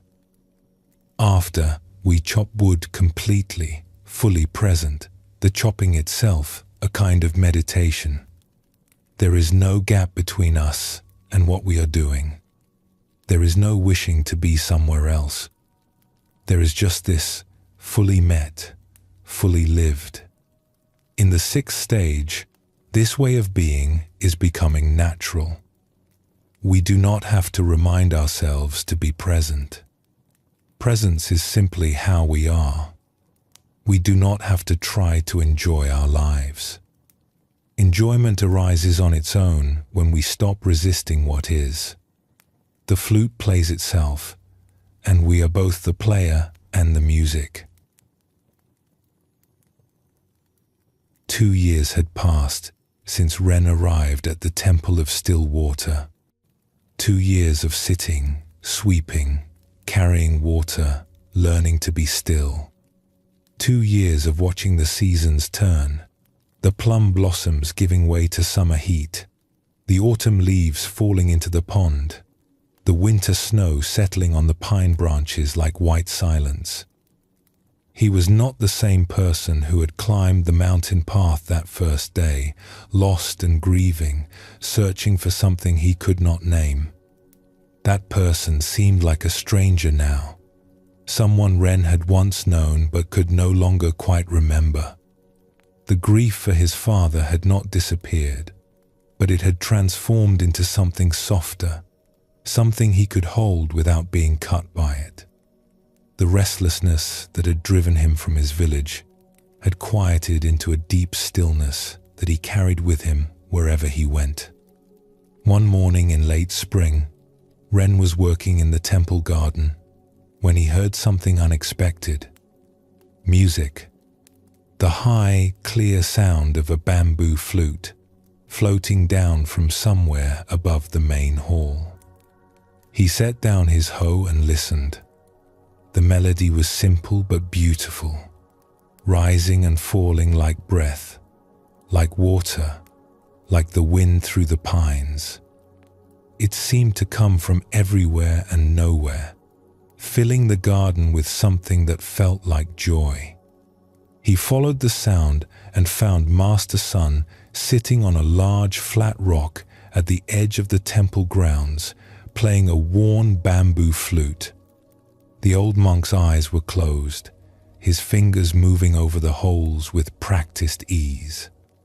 He seemed completely absorbed in the music, completely at peace. Ren sat down nearby and listened until the melody came to its natural end. Sun lowered the flute and opened his eyes. He did not seem surprised to see Ren there. "I did not know you played," Ren said. "There are many things you do not know about me," Sun said, but there was warmth in his voice, a hint of humor. "I do not play often, only when the morning feels right for it." It was beautiful. Sun looked at the flute in his hands, turning it over slowly. "My teacher gave me this many years ago. He said that when practice becomes natural, music arises on its own, not from effort, but from joy. He said I would understand someday." The old monk smiled. "It took me a long time to understand. And now? Now I play when I feel like playing. I do not think about why. The music wants to come out, so I let it come out. It is very simple." Ren considered this. He thought about his own practice, how it had changed over the months and years. In the beginning, sitting had been a battle. Then it had become a discipline, something he did because he knew he should. Then, slowly, it had become natural, like eating or sleeping. And now, more and more often, it felt like something else entirely. Not a duty, not even a practice. Just a way of being. Just how he moved through the world. "I think I am beginning to understand," he said. Sun nodded. "You have been here long enough now. I have watched you change. In the beginning, you were like a horse straining against its reins. Then you learned to walk calmly. Now," he paused, looking at Ren with those clear, kind eyes. "Now you are ready to ride." "What do you mean?" "The next stage of the path. You have tamed the ox. You have learned to work with your mind instead of against it. But you are still walking beside it, still holding the rope, even if loosely. The question now is whether you can let go completely, whether you can trust yourself enough to climb on its back and let it carry you. Ren sat with this for a moment. The morning sun was warm on his face. Birds sang in the trees above them. Somewhere in the temple, a bell rang softly, calling the monks to their morning tasks. "How do I do that?" he asked. Sun laughed, a rare sound, free and easy. "You do not do it. That is the whole point. You stop doing and let it happen. You stop trying to be present and simply be present. You stop practicing and become the practice." He held up the flute. "When I play, I do not think about playing. I do not tell my fingers where to go. The music happens through me, not because of me. This is what it means to ride the ox home. You are no longer the one in control. You are being carried by something larger than yourself, something you can trust." Ren looked out over the temple grounds, at the gardens and buildings he had come to know so well, at the mountains rising beyond them, at the vast blue sky above. He felt something stirring in his chest, a kind of expansion, a sense of possibility he had not felt since he was a child. "I am ready," he said quietly. "I know," said Sun. "That is why I am telling you." In the weeks that followed, something shifted in Ren's experience. It was subtle at first, easy to miss if he was not paying attention. But gradually it became unmistakable. The boundaries between practice and ordinary life began to dissolve. He would be washing dishes in the kitchen, his hands in the warm water, and he would realize that he was completely present, completely absorbed in the simple act of cleaning, not thinking about anything else, not wishing he was somewhere else, just washing, just water, just the feeling of ceramic beneath his fingers. He would be walking from one building to another, and he would notice the way his feet touched the ground, the way his body moved through space, the way the air felt against his skin.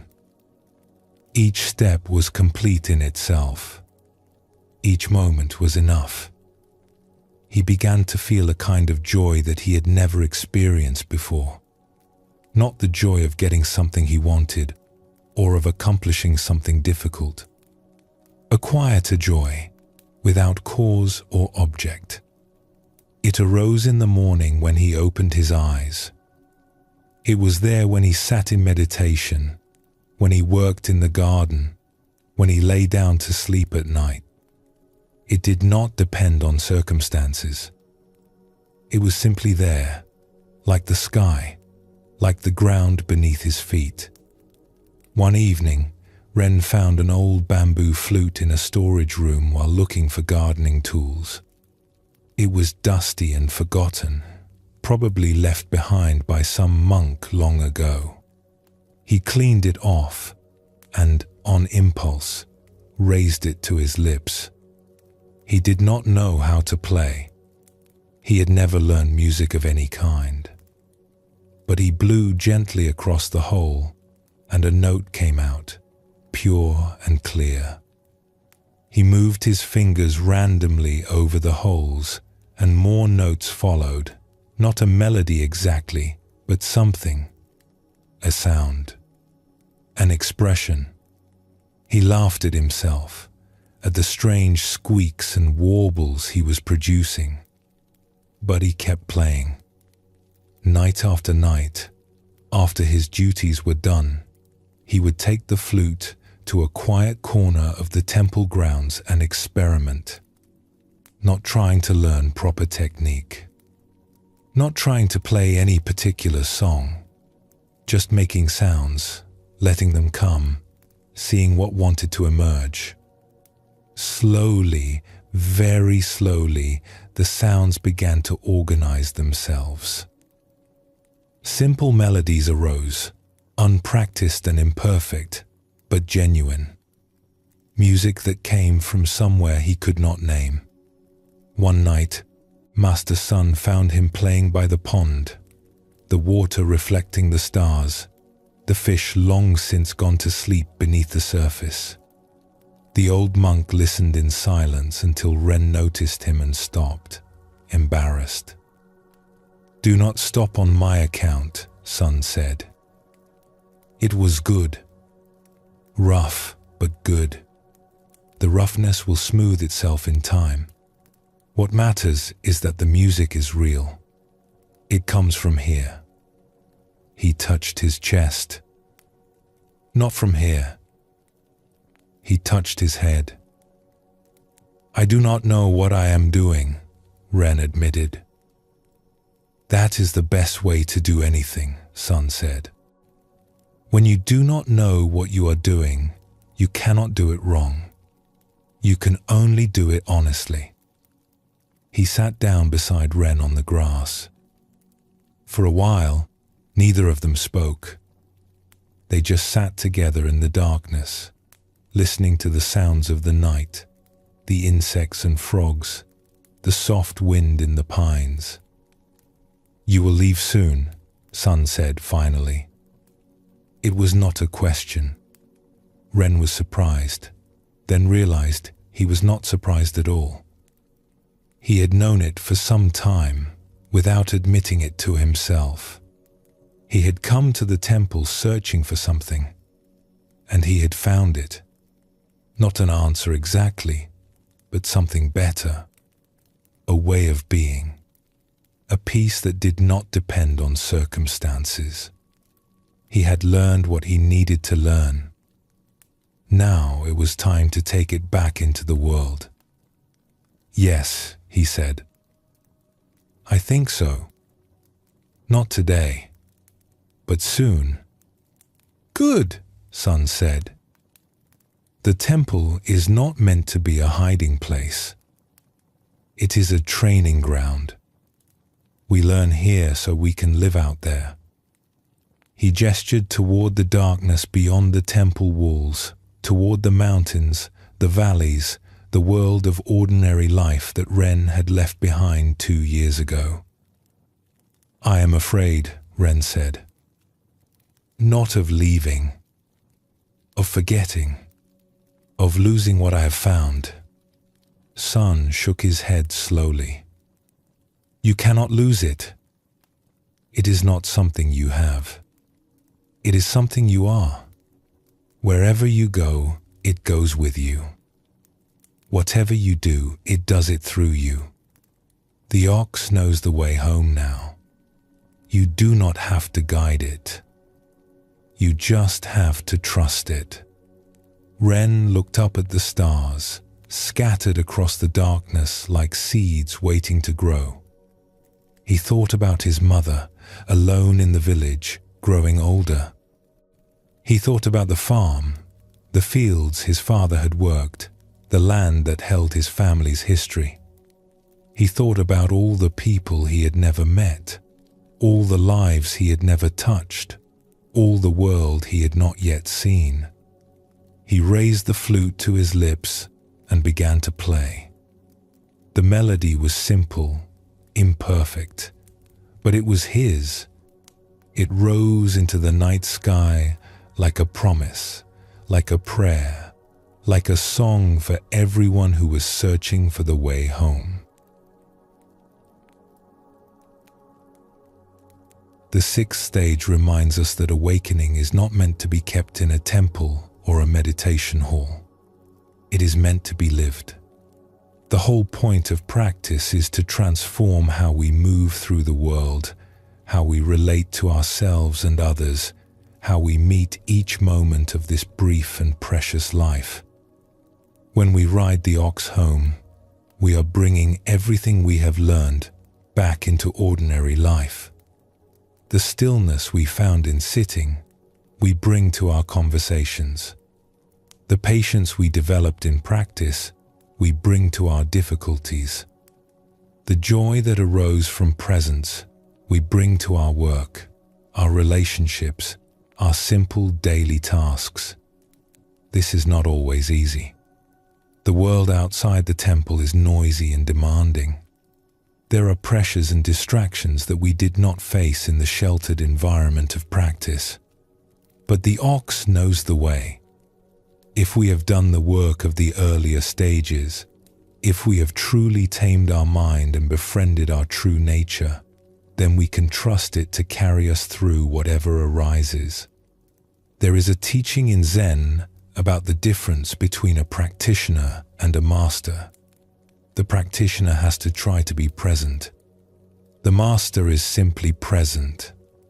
The practitioner has to remind themselves to be compassionate. The master is simply compassionate. The shift from trying to being is what happens in the sixth stage. We stop playing the role of an awakened person and simply become one. This does not mean we are finished. There are still stages ahead, deeper recognitions, more complete surrenders, but something fundamental has changed. We are no longer seeking. We are no longer struggling. We are riding home on the back of our own true nature, playing the song of our own awakened heart, trusting the path to unfold beneath us. If you have reached this stage, take a moment to appreciate what has happened. You have traveled far. You have faced your own wild mind and made peace with it. You have found a joy that does not depend on circumstances. You have discovered that home is not somewhere you go, but something you are.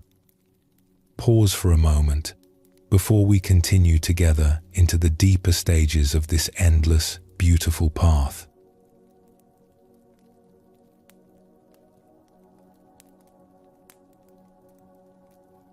The seventh stage of awakening is called the ox transcended. In the traditional picture, something has changed dramatically. The ox is gone. We see only the seeker, sitting peacefully outside a small hut, gazing at the moon. The rope that once bound them to the ox has been set aside. The struggle is over. The journey home is complete. But wait, if the ox represents our true nature, how can it disappear? If we have spent all this time searching for it, catching it, taming it, riding it home, why would we now let it go? This is one of the deepest teachings of the Zen path. The ox was never separate from us. It was a way of pointing to something that cannot be pointed to directly. We needed the image of the ox to give us something to seek, something to catch, something to ride.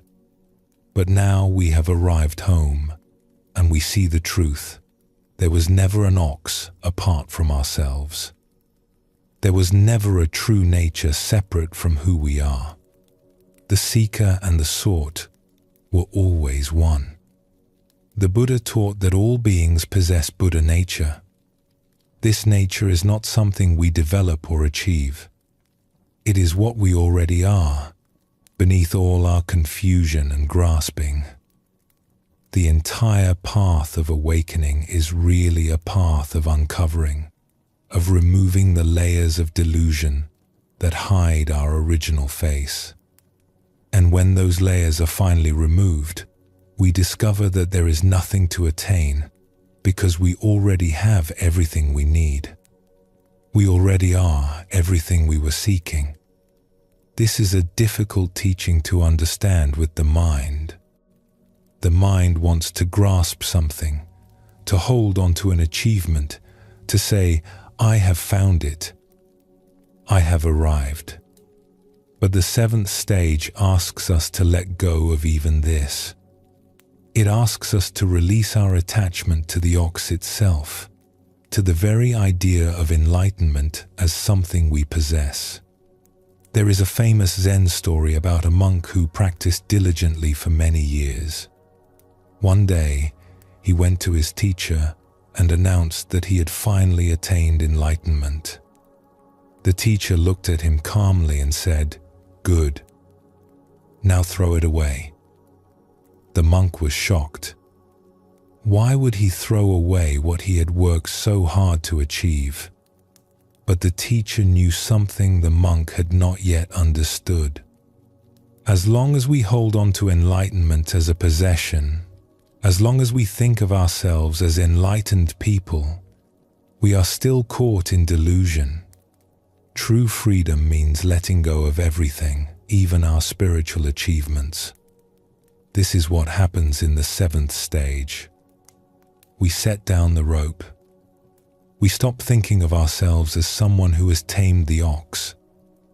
We stop identifying with the role of spiritual seeker or practitioner. All of these identities, as useful as they were on the path, are now seen as just more layers to be released. What remains when everything is released? Just this. Just here. Just the person sitting outside the hut, watching the moon rise, needing nothing, seeking nothing, complete.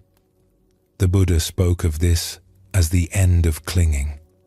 He identified clinging as the root cause of suffering, not just clinging to pleasures and possessions, but clinging to views, to practices, to the sense of self. Even clinging to the Dharma, to the teachings themselves, must eventually be released. The teachings are like a finger pointing at the moon. Once we have seen the moon, we no longer need to stare at the finger. In this stage, we come to understand that the practices that brought us here were skillful means, useful tools for a particular purpose. Sitting meditation, mindfulness, working with a teacher, all of these were necessary. They were the raft that carried us across the river. But now we have reached the other shore, and we can set the raft down. We do not need to carry it with us anymore. This does not mean we stop practicing. Many people in the 7th stage continue to sit, continue to study, continue to engage with the Dharma. But the relationship to practice has changed. We no longer practice to get somewhere. We no longer practice to improve ourselves or to achieve enlightenment. We practice because practice is simply what we do. It is our natural expression, like breathing, like sleeping, like the moon rising over the mountains. The image of the moon is significant in Zen. The moon represents our true nature, always present, always luminous, even when hidden by clouds. We do not create the moon. We do not achieve it. We simply see it, clear and bright, shining in the empty sky. In the 7th stage, we sit beneath the moon and recognize it as our own original face. The face we had before our parents were born, before the world came into being. The face that was never separate from anything, that includes everything, that is both empty and full. Zen master Huang Po taught that the Buddha mind is not different from the ordinary mind. There is no special enlightened state that is separate from our everyday experience. When we let go of the ox, we discover that ordinary life is the path. Washing dishes is the path. Walking down the street is the path. Talking with a friend, eating a meal, watching the sunset, all of it is the path. There is nowhere to go and nothing to attain because we are already here, already home, already complete. This realization brings a profound peace. Not the peace of having achieved something, but the peace of no longer needing to achieve anything. Not the peace of having found the ox, but the peace of knowing there was never any ox to find. The struggle is over, not because we have won, but because we have seen through the illusion that there was ever a battle.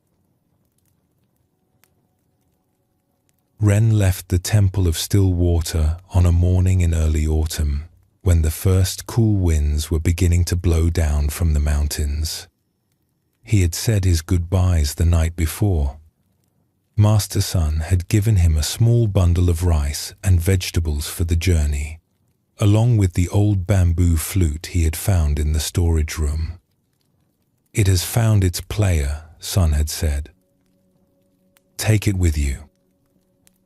They had bowed to each other in the dim light of the meditation hall, teacher and student, two people who had walked a path together and now would walk apart. Ren did not feel sad as he descended the mountain path. He did not feel happy either. He felt clear, like the sky after a storm has passed, like water that has settled and become still. The temple had been his home for 2 years, but he understood now that home was not a place.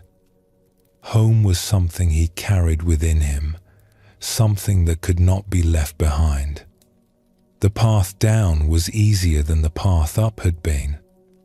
He remembered climbing this same trail 2 years ago, exhausted and confused, searching for something he could not name. He had been so lost then, so hungry for answers. Now he walked with ease, his feet finding the stones and roots without effort, his body moving through the forest like it belonged there. He reached the village of stone bridges by midday and stopped at the same inn where he had stayed on his way up. The innkeeper recognized him and smiled broadly. "The young seeker returns," the man said, wiping his hands on his apron. "You look different. More settled. Less like a man running from something. Did you find what you were looking for up there in the mountains?" Ren considered the question. It was not easy to answer. He had found something, yes, but it was not what he had expected. He had expected to find an answer, a truth, a state of being that would solve all his problems and make him whole. Instead, he had found something simpler and stranger. He had found that there was nothing to find. He had found that he had always been complete. He had found that the searching itself had been the only thing standing between him and peace. "I found that I was not lost," Ren said finally. The innkeeper laughed, not understanding but not needing to. "Well, you look well fed at least. The temple must have good cooks. Better than my wife, if I am honest." Ren smiled and ordered a bowl of noodles. He ate slowly, tasting each bite, noticing the texture of the noodles, the warmth of the broth, the subtle flavors of ginger and onion. He watched the people move through the inn, merchants and travelers, farmers coming in from their fields, a young mother with a child on her hip. Everyone going somewhere, doing something, caught up in the business of their lives. He felt a quiet compassion for all of them, for the way they hurried and worried, for the way they chased after happiness without realizing it was already here, waiting to be noticed. After eating, he continued on his way. The road wound down through forests and fields, past villages and farms, through landscapes that were both familiar and new. He had walked this road before, but he had not really seen it. He had been too caught up in his thoughts, too focused on where he was going. Now he saw the red of the autumn leaves, the grey of the stones, the blue of the sky, vast and empty, holding everything. He walked for several days, sleeping under trees when the weather was mild, staying at small inns when it rained. He did not hurry. He did not have a schedule to keep. Each step was complete in itself. Each moment was enough.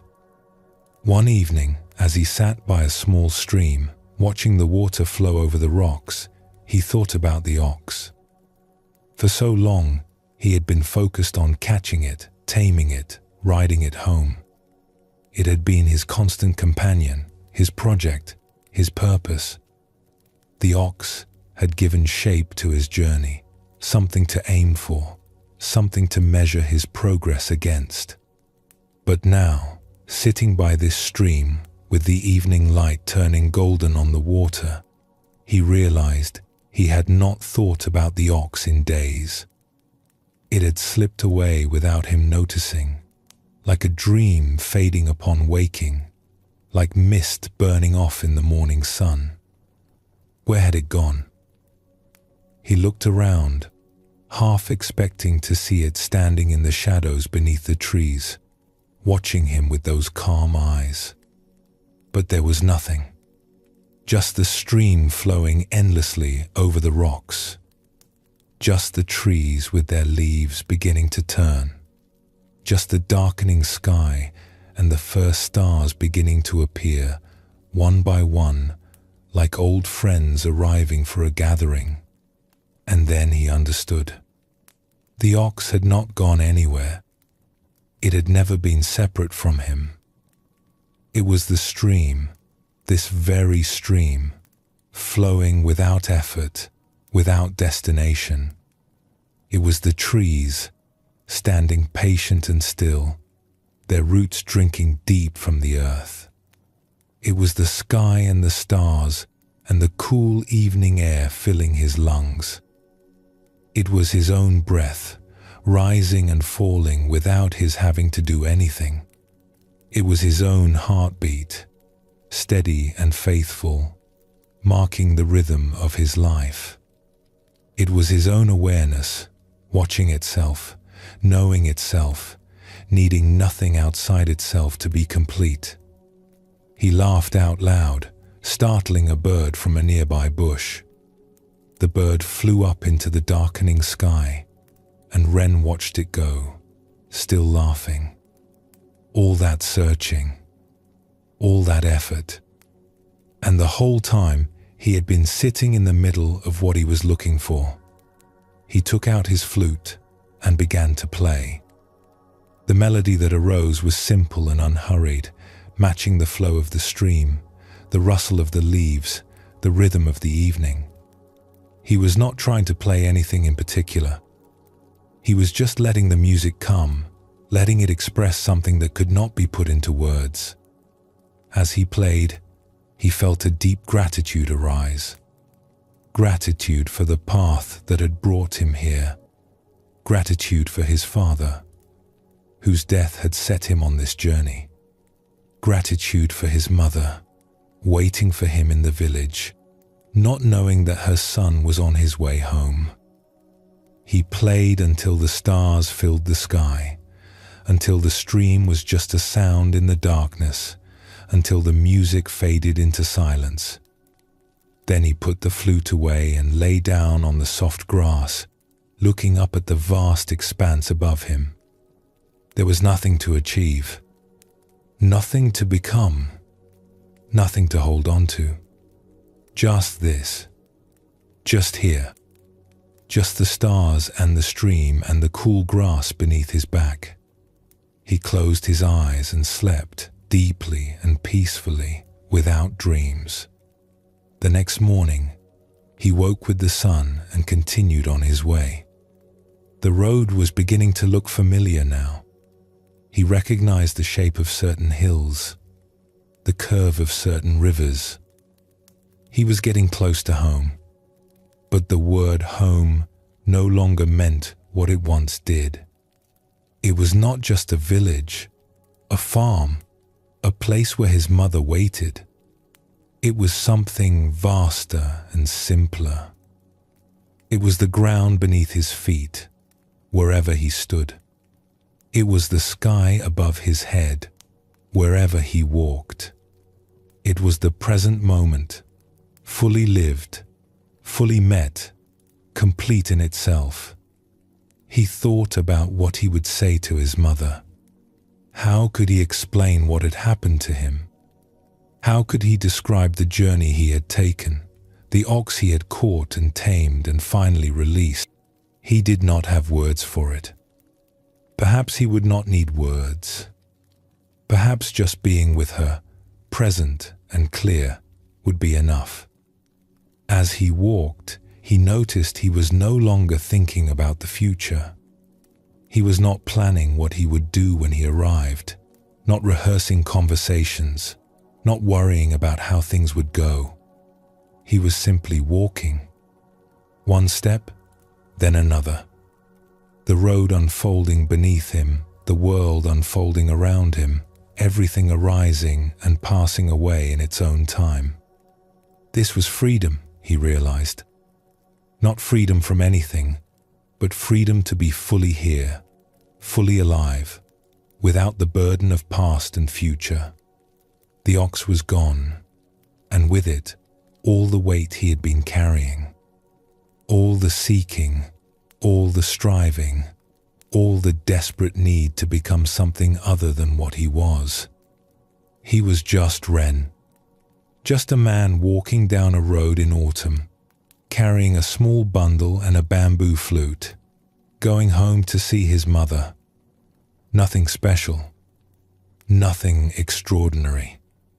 And yet, somehow, that was the most extraordinary thing of all. The seventh stage brings us to a place that cannot be described, only lived. We have followed the path through all its twists and turns, through struggle and surrender, through effort and ease. And now we arrive at something that was never separate from where we started.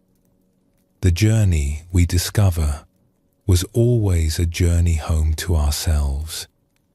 The Buddha, in his final teaching before passing away, told his students to be a lamp unto themselves, not to rely on external authorities, not to cling to doctrines or teachers, or even to his own words, but to trust their own direct experience of reality.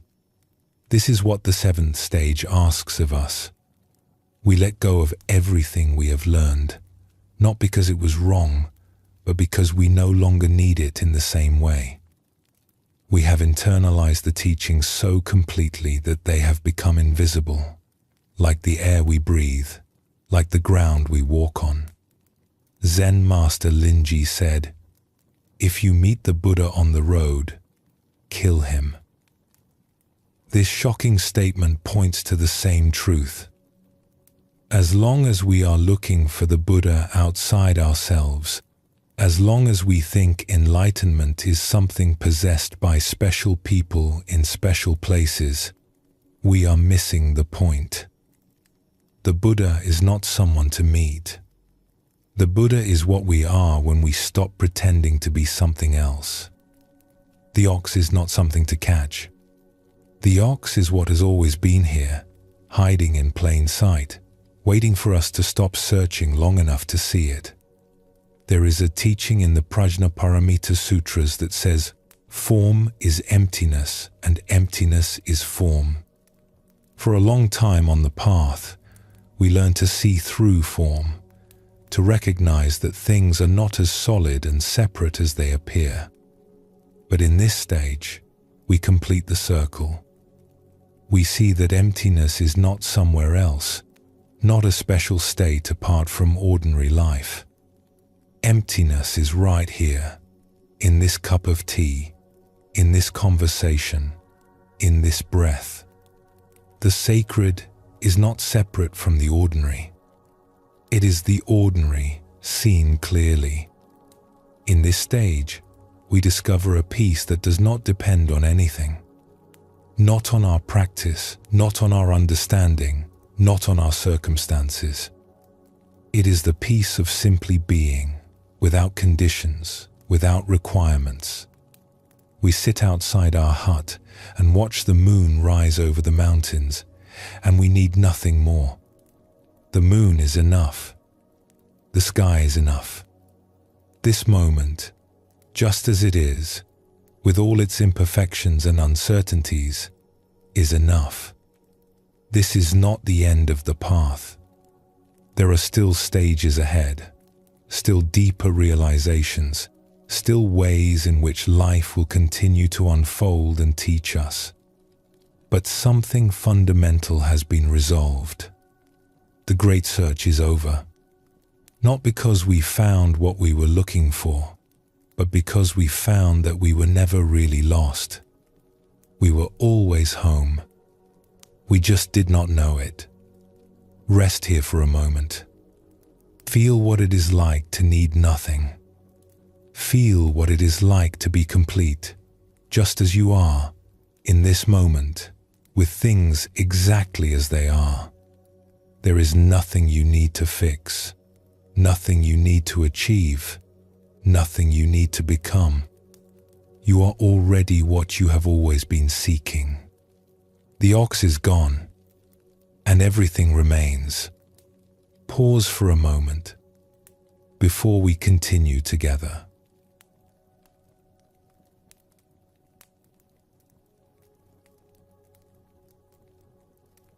The 8th stage of awakening is called both self and ox transcended. In the traditional picture, there is nothing to see. Just an empty circle. No ox, no seeker, no hut, no moon. The image that has guided us through 7 stages of the path has finally dissolved into pure emptiness. This is the most radical stage of awakening. In the 7th stage, the ox disappeared, and we discovered that it had never been separate from us. But there was still someone there to make this discovery. There was still a person sitting outside the hut, watching the moon, enjoying the peace of having arrived home. Now, even this disappears. The one who transcended the ox is also transcended. The seeker and the sought both dissolve into something that cannot be pictured or named. In Buddhism, this is called sunyata, often translated as emptiness. But emptiness does not mean nothingness. It does not mean that things do not exist or that life is meaningless.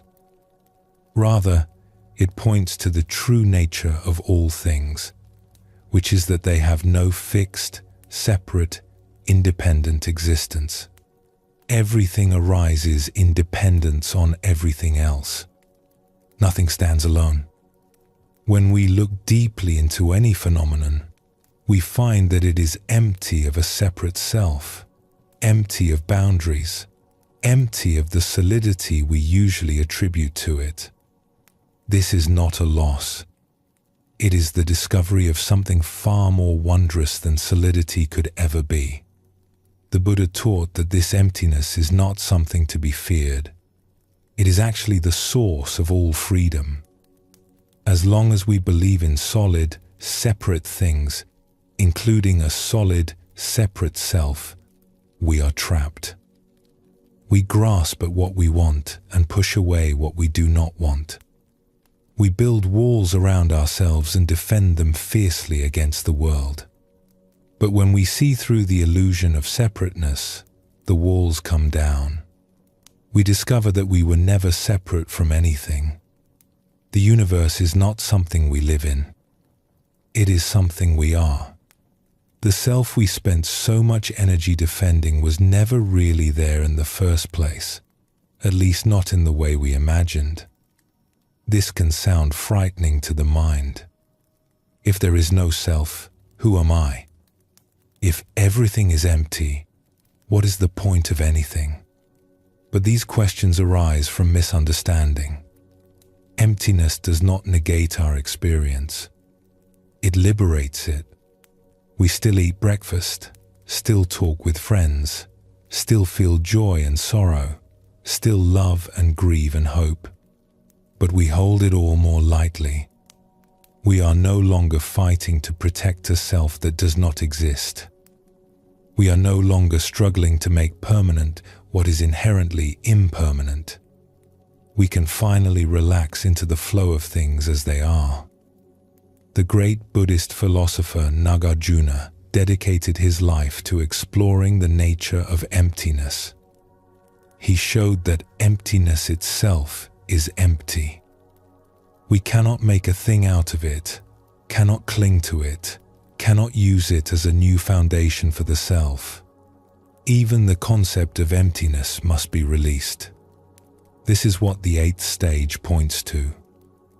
Not just the emptiness of the ox, not just the emptiness of the seeker, but the emptiness of emptiness itself. Zen expresses this through the image of the empty circle, called an enso in Japanese. The enso is one of the most profound symbols in Zen art. It is usually drawn with a single brushstroke, in one continuous movement, expressing the totality of existence in the simplest possible form. The circle has no beginning and no end. It includes everything and excludes nothing. It is both perfectly full and perfectly empty. When we look at the enso, we might be tempted to see it as a picture of nothing, but that would be a mistake. The empty circle is not nothing. It is the ground from which everything arises. It is the silence from which all sounds emerge. It is the space that allows all forms to exist. Without emptiness, there could be no fullness. Without the empty circle, there could be no ox, no seeker, no path, no awakening. The Buddha pointed to this when he taught about dependent origination. Nothing exists independently. Everything arises in relationship to everything else. A flower exists because of the sun, the rain, the soil, the seed, the gardener, and countless other conditions. Take away any of these, and there is no flower. The flower is empty of a separate self because it is made entirely of non-flower elements. And yet the flower is undeniably here, beautiful and fragrant, expressing the whole universe in its brief blooming. We are like that flower. We think we are separate selves, bounded by our skin, distinct from everything around us. But when we look closely, we cannot find where we end and the world begins. We are made of our parents, our food, our air, our experiences, our relationships, our thoughts and feelings that arise from conditions we did not create. We are empty of a separate self, and yet we are undeniably here, alive and aware, expressing the whole universe in our brief appearing. In the 8th stage, this truth is not just understood intellectually, it is realized directly, in the bones and the breath and the blood. The sense of being a separate self dissolves, not into nothing, but into everything. We do not disappear. We expand. The boundaries that seemed so solid become transparent, and we discover that we have always been the whole of it, the empty circle that includes all things. This is not a state that can be maintained by effort. It is not an achievement to be proud of. It arises when everything else falls away, when we stop trying to be someone or something, when we finally let go completely. And when it arises, there is no one there to notice it. There is only the arising itself, the pure happening of this moment, without a witness, without a center, without a self to claim it. Ren came home on an afternoon in late autumn. The village looked the same as it always had. The same houses with their thatched roofs, the same narrow lanes between the fields, the same mountains rising in the distance. Children played in the dust near the well. An old man sat on a bench outside his door, watching the world go by. Smoke rose from cooking fires, carrying the smell of rice and vegetables. And yet everything was different. Not the village, but the one seeing it. Ren walked through the familiar streets and felt as though he was seeing them for the first time. Not because they had changed, but because he had. Or rather, because the one who had left 2 years ago no longer existed. Someone else was walking these lanes now. Or perhaps no one at all. He found his mother in the garden behind their house, pulling weeds from between the rows of vegetables. She was older than he remembered, her hair grayer, her movements slower. But when she looked up and saw him standing at the gate, her face opened into a smile that erased all the years between them. "Ren," she said. Just his name. Nothing else was needed. He walked to her and they embraced. She smelled of earth and cooking smoke, the smell of his childhood, the smell of home. He held her for a long time, feeling her small body in his arms, feeling the years of separation dissolve into this single moment of reunion. "You have come back," she said when they finally stepped apart. "I have come back," he agreed.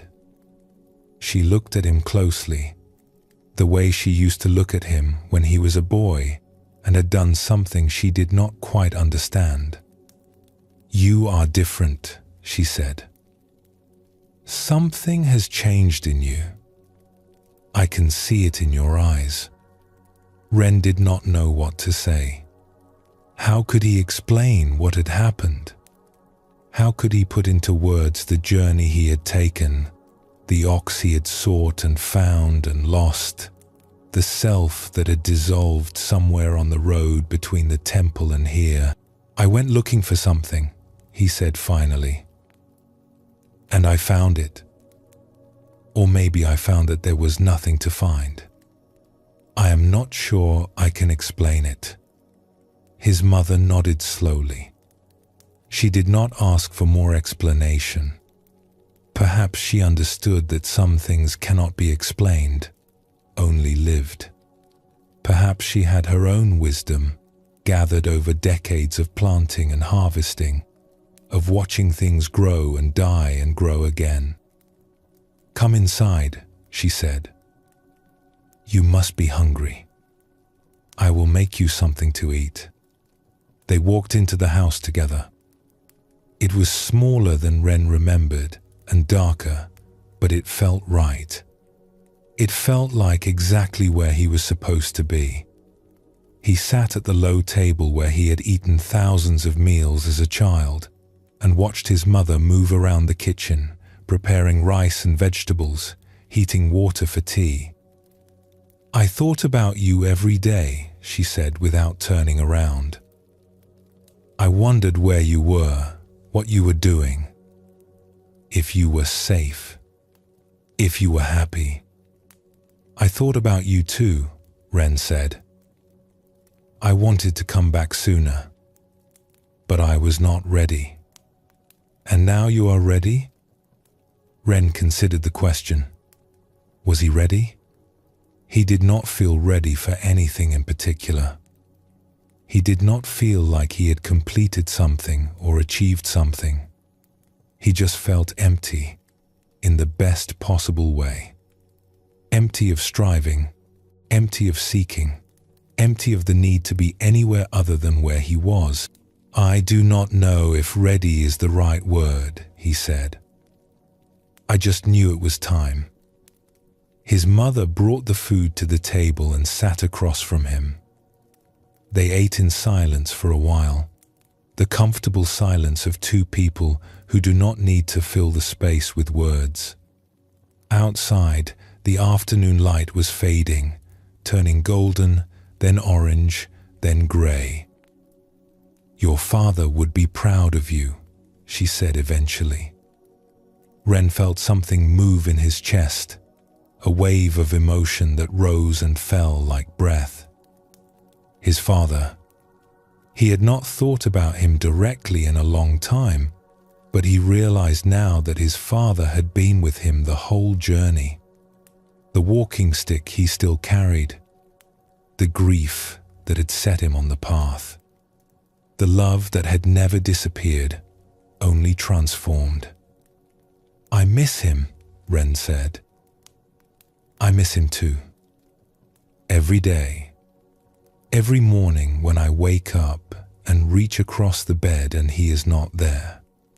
Every evening when I cook dinner for one instead of two."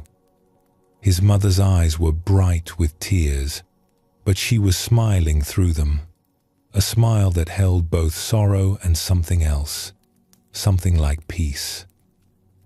"But he is not gone. Not really. I see him in the fields he worked, in the way the rows are still straight because he taught me how to plant them, in the tools he used, worn smooth by his hands. In you, when you walk a certain way or laugh at something unexpected. He is still here, just not in the way he used to be."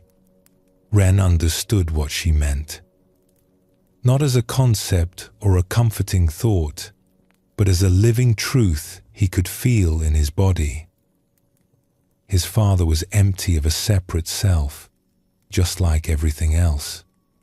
He had never been a solid, bounded thing that could simply disappear. He was a process, a pattern, a way that the universe had expressed itself for a time. And that expression continued, rippling outward like waves from a stone dropped in still water. In the land he had tended, in the son he had raised, in the memories that lived on in those who loved him, in ways that could never be fully traced or known. "Nothing really disappears," Ren said quietly. "It just changes form." His mother looked at him with something like wonder. "That is what I believe too," she said. "I did not know you had learned such things in the mountains." After dinner, Ren walked outside and stood in the garden where his mother had been working. The stars were coming out, the same stars he had watched from the temple, from the roadside, from 1,000 different places on his journey. The same stars his father had looked up at, and his father's father, and all the ancestors stretching back into the darkness of time. He thought about the empty circle, the image that represented this stage of the path. No ox, no seeker, no self. Just this. Just the stars and the garden and the cool evening air. Just the awareness that was not his awareness, because there was no him to possess it. Just the universe looking at itself through these eyes, marveling at its own existence, astonished at its own beauty. He did not feel special. He did not feel enlightened. He did not feel like someone who had achieved something remarkable. Those feelings would have required a someone to feel them, and that someone had grown very quiet, very transparent, almost invisible. He just felt empty, wonderfully, peacefully, completely empty. And in that emptiness, everything was present. His mother in the house behind him, washing the dishes from their dinner. His father in the soil beneath his feet, in the vegetables they had eaten, in the love that continued to flow between mother and son. The temple in the mountains, the monks sitting in meditation as the night deepened. Master-son, probably watching these same stars rise over the pine trees. All of it here, All of it now, all of it one seamless whole without edges or boundaries. He took out his flute and raised it to his lips. But he did not play. He just held it there, feeling the smooth bamboo against his fingers, feeling the night air on his face, feeling the emptiness that was not empty at all. There was nothing to express, nothing to add to this moment. It was already complete. He lowered the flute and simply stood there, breathing, being, disappearing into the vast silence that held everything. The eighth stage is sometimes called the Great Death in Zen. It is the death of the self, the final letting go of the illusion that we are separate beings moving through a separate world. This death is not sad or frightening when it is actually experienced. It is a relief, like setting down a heavy weight we did not know we were carrying. It is the laying down of a burden we have carried our whole lives without knowing we were carrying it. The Buddha taught that clinging to a sense of self is the root of all suffering. We spend our lives defending this self, promoting it, comparing it to others, worrying about its fate. We lie awake at night wondering if we are good enough, successful enough, loved enough. We fight to protect our reputation, our possessions, our sense of being someone special. And all this effort is based on a misunderstanding. The self we are defending does not exist in the way we think it does. It is a story we tell ourselves, a collection of memories and habits and beliefs that we mistake for a solid, continuous thing. When this is seen clearly, not just understood but seen with the whole of one's being, the self becomes transparent. We can still function in the world. We still have a name, a history, a personality. People still recognize us on the street and call us by our names. But we no longer take it so seriously. We no longer believe it is the whole truth of who we are. We have seen the empty circle, and we know that we are that emptiness, expressing itself temporarily as this particular form, this brief dance of atoms and awareness. This is not a state to achieve or a place to arrive. It is the ground that was always beneath our feet, the sky that was always above our heads. We recognize that we have always been empty, and that this emptiness is the source of everything, the womb of the universe, the mother of all forms.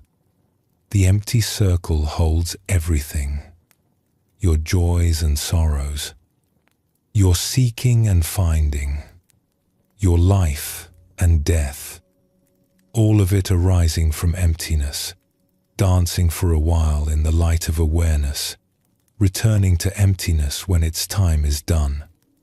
Nothing is lost. Nothing is gained. Everything is exactly as it has always been, perfect and complete, needing nothing added, nothing taken away. Rest here in the empty circle. Let yourself dissolve into what you have always been. There is nothing to fear. There is nothing to hold on to. There is only this, vast and silent and infinitely full. The empty circle that is also the fullest thing in the universe. Pause for a moment before we continue together into the final stages of this pathless path.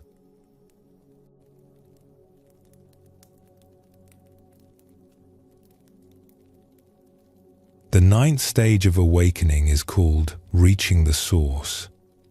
In the traditional picture, we see something surprising. After the empty circle of the eighth stage, where everything disappeared into pure emptiness, now the world returns. We see a simple scene from nature, a river flowing, flowers blooming, trees standing in their ordinary beauty. No person, no ox, no seeker. Just the world as it is, fresh and vivid and completely itself. This stage reveals one of the deepest truths of the Buddhist path. The source we have been seeking is not somewhere else. It is not hidden behind the world or above it or beyond it. The source is right here, in the ordinary unfolding of things as they are. The river flowing is the source. The flowers blooming are the source. This moment, exactly as it is, with nothing added and nothing taken away, is the source. In the earlier stages of the path, we learn to see through the illusion of solid, separate things. We discovered emptiness, the vast openness that underlies all phenomena. This was a crucial insight, a necessary step on the journey. But if we stop there, if we cling to emptiness as the final truth, we have not yet completed the path. The Buddha's teaching is not that the world is empty and therefore unreal. It is that the world is empty and therefore miraculous. Because things have no fixed, separate essence, they can arise at all. Because everything is interconnected, everything is possible. Emptiness is not the negation of form. It is the womb from which all forms are born.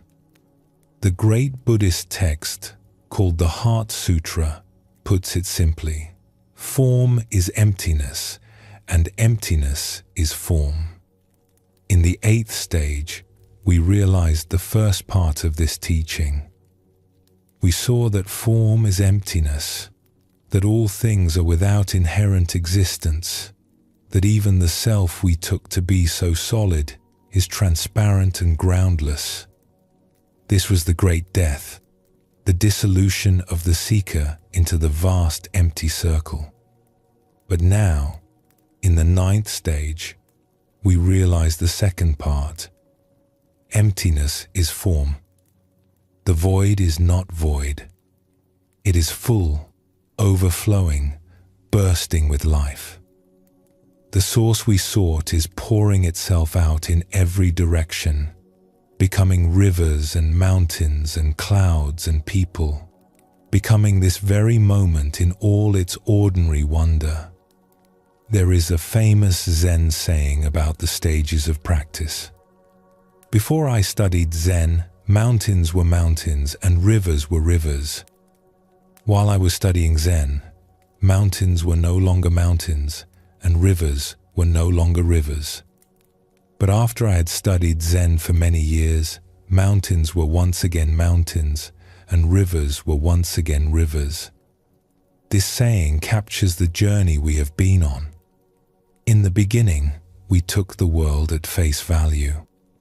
Mountains were just mountains, solid and obvious. Then we began to see through them. We discovered their emptiness, their lack of inherent existence. Mountains became strange, transparent, almost dreamlike. But now, having passed through emptiness, we return to the ordinary. Mountains are mountains again. But this is not the same as the beginning. Now we see them with new eyes. We see them as the expression of the source, as emptiness taking form, as the sacred showing up as the ordinary. The Zen master, who spoke those words about mountains and rivers, was pointing to something that cannot quite be put into language.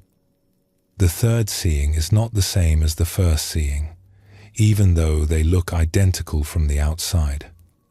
The first seeing was naive, unconscious, taking things for granted. The third seeing is awake. It knows that mountains are empty, and precisely because of this, it can appreciate them fully. It knows that rivers are without inherent existence, and precisely because of this, it can marvel at their flowing. In this stage, we stop seeking altogether. Not because we have given up, but because we have found what we were looking for. Or rather, we have discovered that what we were looking for was never lost. It was here all along, hiding in plain sight, showing itself in every breath, every bird song, every falling leaf. We were searching for the source while standing in the middle of it. We were asking where home is while sitting in our own living room. The Buddha, after his enlightenment, was asked what he had attained. He replied that he had attained nothing at all. This seems like a strange answer from someone who had just achieved the highest goal of the spiritual path. But it is the truest answer he could give. There is nothing to attain because the source is already here. There is nothing to become because we already are what we seek. The whole journey of awakening is really a journey of recognition, of seeing what was always present, of waking up to the miracle of ordinary existence. This is why the 9th stage shows us a scene from nature rather than a spiritual symbol or a meditating figure. The river does not need to practice meditation. The flowers do not need to attain enlightenment.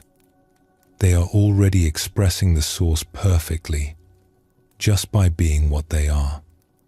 They do not question their existence or wonder if they are doing it right. They simply flow, simply bloom, simply are. And so are we, if we could only see it. Our very confusion is the source. Our seeking is the source. Even our suffering, even our mistakes, even our darkest moments are the source taking form, the emptiness expressing itself in yet another way. This does not mean that the path was unnecessary. We needed to make the journey. We needed to search and struggle and surrender. We needed to catch the ox and tame it and ride it home and let it go. Without the journey, we would not have the eyes to see what was here all along. A person who has never left home does not know what home means. A person who has never been lost cannot understand the joy of being found. The journey gives us the capacity to appreciate what was always present. The poet T.S. Eliot wrote that the end of all our exploring will be to arrive where we started and know the place for the first time. This is what happens in the 9th stage. We arrive where we started. We see the ordinary world we have always lived in, the same world we tried so hard to escape or transcend. But now we know it. Now we recognize it as the source itself, endlessly expressing itself, endlessly offering itself, endlessly being born in each moment. There is a story about a Zen master who was asked what he did before enlightenment. He said, "I chopped wood and carried water." "And what do you do after enlightenment?" "I chop wood and carry water." The student was confused. "Then what is the difference?" The master smiled. "Before enlightenment, I chopped wood while thinking about something else. After enlightenment, I just chop wood. This is the simplicity of the 9th stage. We are no longer somewhere else in our minds. We are no longer waiting for life to begin or hoping for something better to arrive. We are here, fully here, and we discover that here is exactly where we always wanted to be. The days settled into a quiet rhythm. Ren woke each morning before dawn, as he had at the temple. He would sit in the small room that had been his as a child, watching the darkness slowly give way to grey, then to the soft colors of sunrise. He did not call it meditation anymore. He did not call it anything.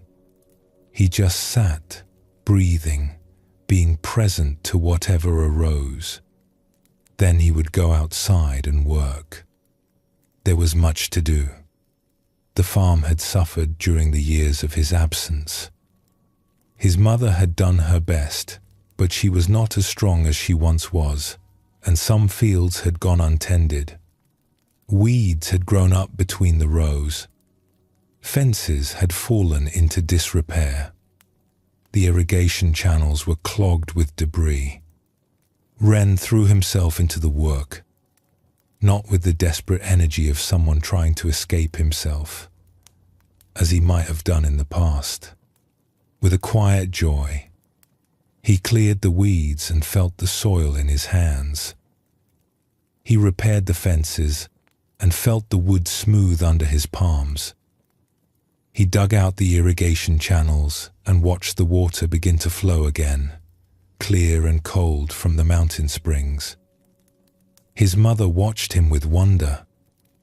"You work differently than you used to," she said one evening as they sat together after dinner. "You seem to enjoy it more." Ren considered this. "I used to think work was something to get through," he said. "A means to an end. Now it just seems like life. No different from eating or sleeping or sitting in the morning." "Your father was like that," she said. "Toward the end especially.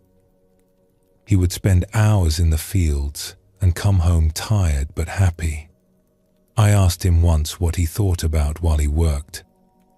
He said he did not think about anything. He just worked." Ren smiled. He understood now what his father had discovered, perhaps without ever naming it. The source was not somewhere else.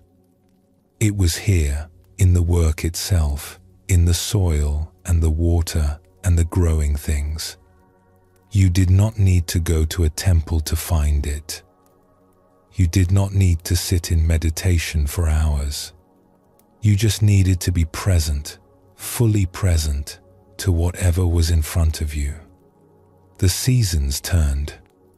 Autumn gave way to winter, the fields going dormant under blankets of frost. Ren and his mother spent the cold months repairing tools, mending clothes, telling stories by the fire. She told him about his father as a young man, how they had met, how he had courted her with wildflowers and clumsy poems. Ren told her about the temple, about Master Sun, about the long hours of sitting and the breakthrough that had finally come. She listened without judgment, without trying to understand everything. "It sounds like you found what you needed," she said simply. "I found that there was nothing to find," Ren said. "Which sounds like a riddle, I know. But it is the truest thing I can say." His mother nodded slowly. "Your father used to say something similar. He said the meaning of life was not something you could figure out. It was something you had to live. Every day, every moment. That was the meaning. Spring came, and with it the planting season. Ren worked alongside his mother, and sometimes neighbors came to help. Word had spread that the widow's son had returned from the mountains, and people were curious. Some asked him directly what he had learned at the temple. He found it difficult to answer in a way that made sense to them, so he usually just smiled and said he had learned to pay attention. The village had changed in small ways while he was gone. Some elders had passed away, their houses now occupied by their children and grandchildren. Some young people had married and started families, their babies crying in the night, their laughter ringing through the lanes during the day. The old temple at the edge of the village had been repaired, its roof newly thatched, its bell polished until it shone. But the rhythms of life continued, the same rhythms that had shaped this valley for generations beyond counting. Planting in spring, tending in summer, harvesting in autumn, resting in winter.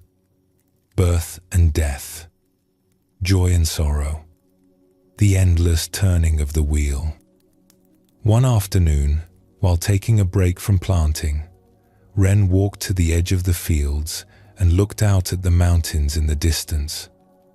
They were the same mountains he had crossed to reach the temple, the same mountains he had gazed at as a restless young man, longing for something he could not name.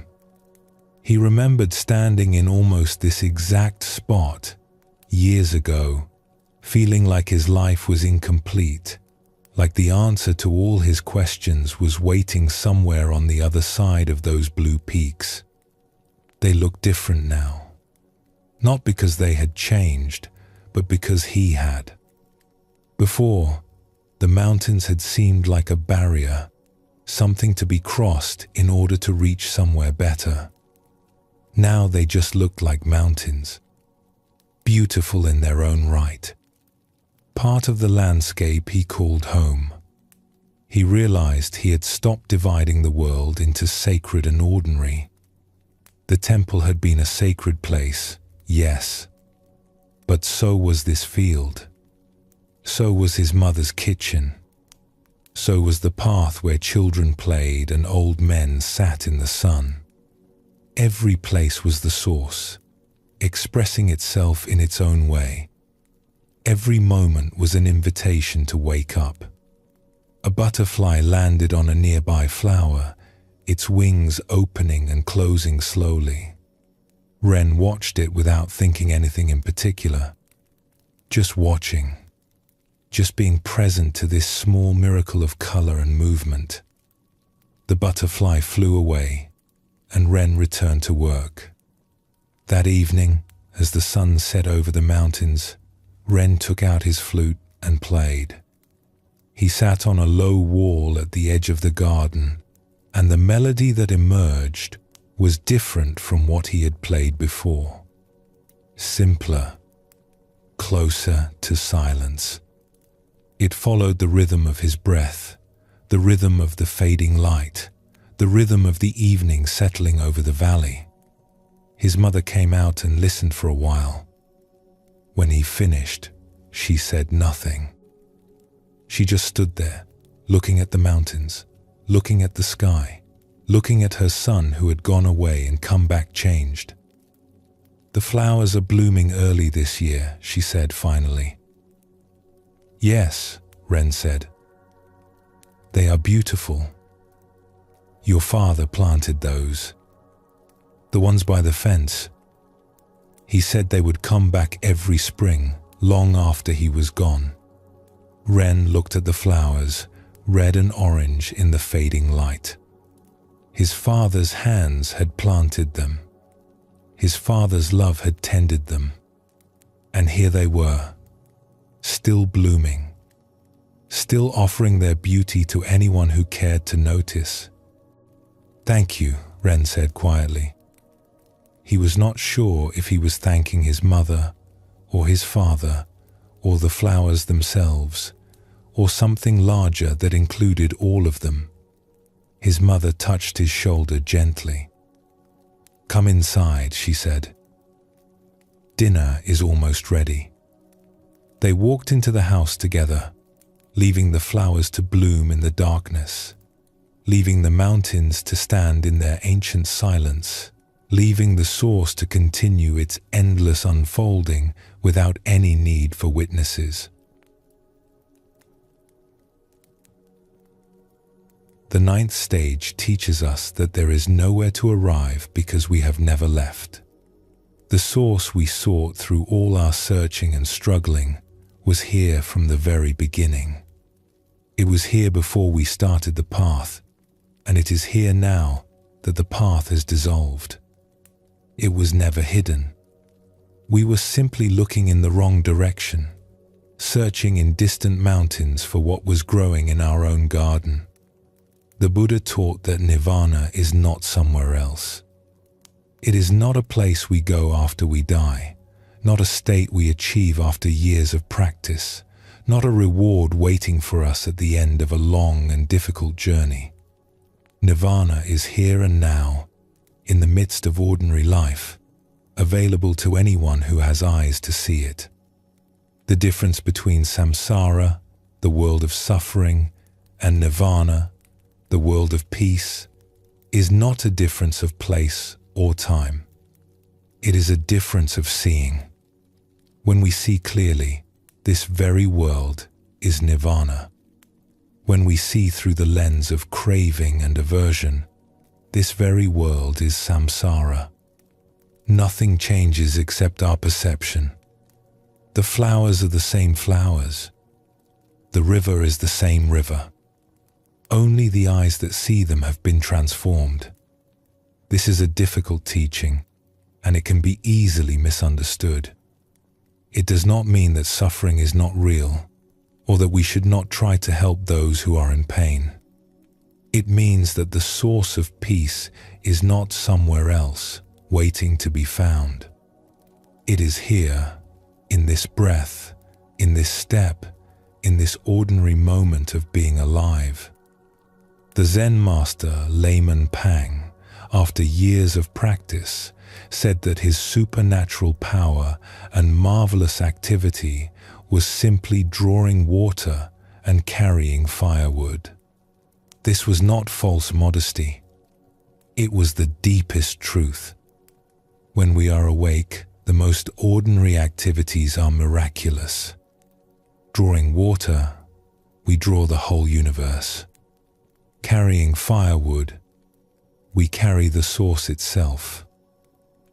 In this stage, we stop looking for special experiences. We stop waiting for enlightenment to arrive. We realize that it has already arrived, that it was never absent, that it is showing itself right now in the sound of traffic outside the window, in the feel of clothes against our skin, in the taste of morning tea. There is nothing that is not the source. There is nowhere we can go that is outside the source. We have finally come home, not to a place, but to a way of seeing. The river flows. The flowers bloom. The mountains stand silent against the sky. This is the source, pouring itself out, hiding in plain sight, offering itself to anyone who is willing to receive it. Rest here for a moment. Look around you at whatever is present. The walls of your room, the light through the window, the sounds in the distance. All of it is the source. All of it is sacred. All of it is home. Pause for a moment before we take the final step together.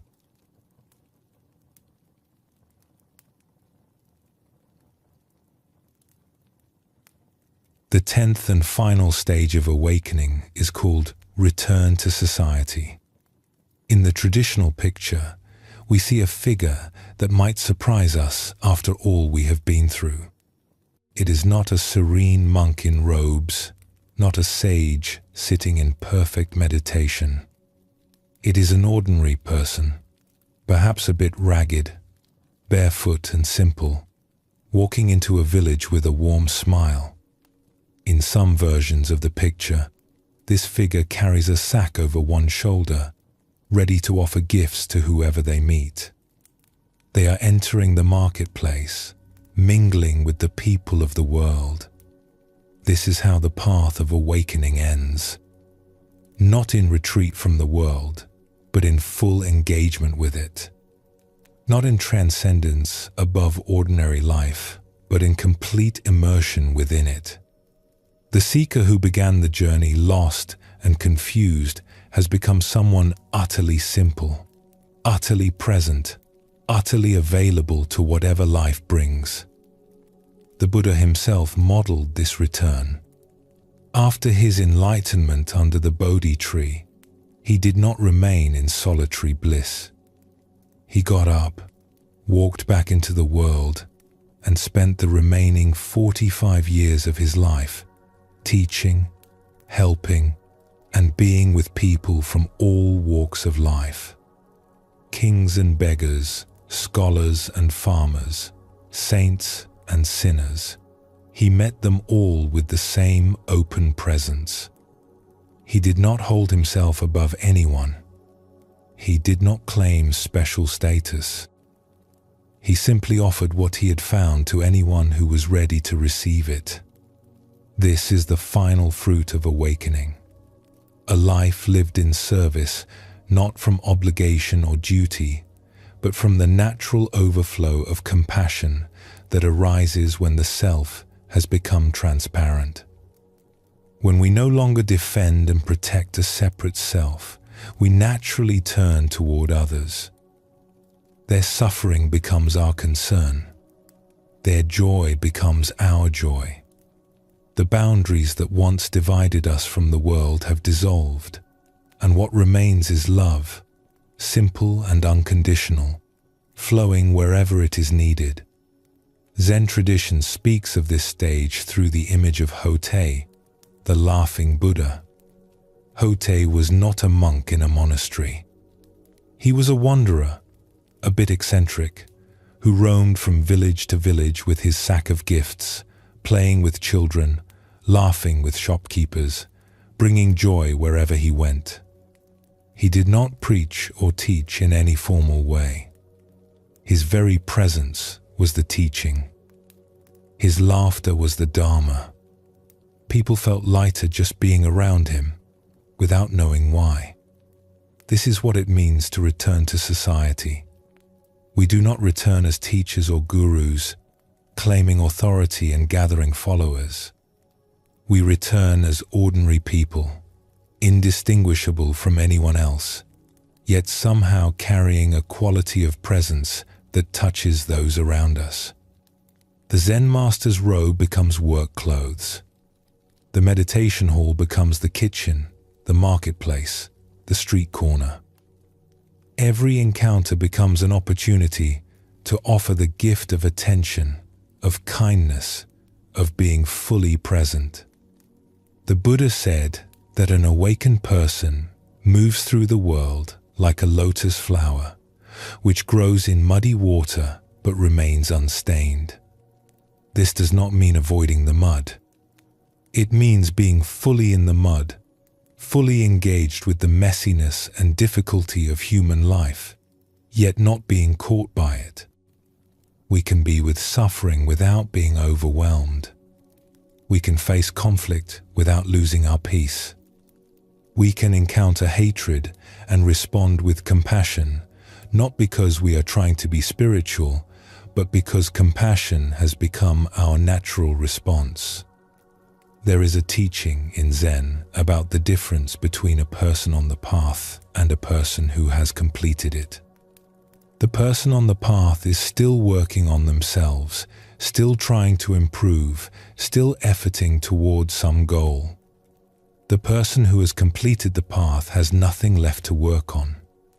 They are simply themselves, fully and completely, without pretense or agenda.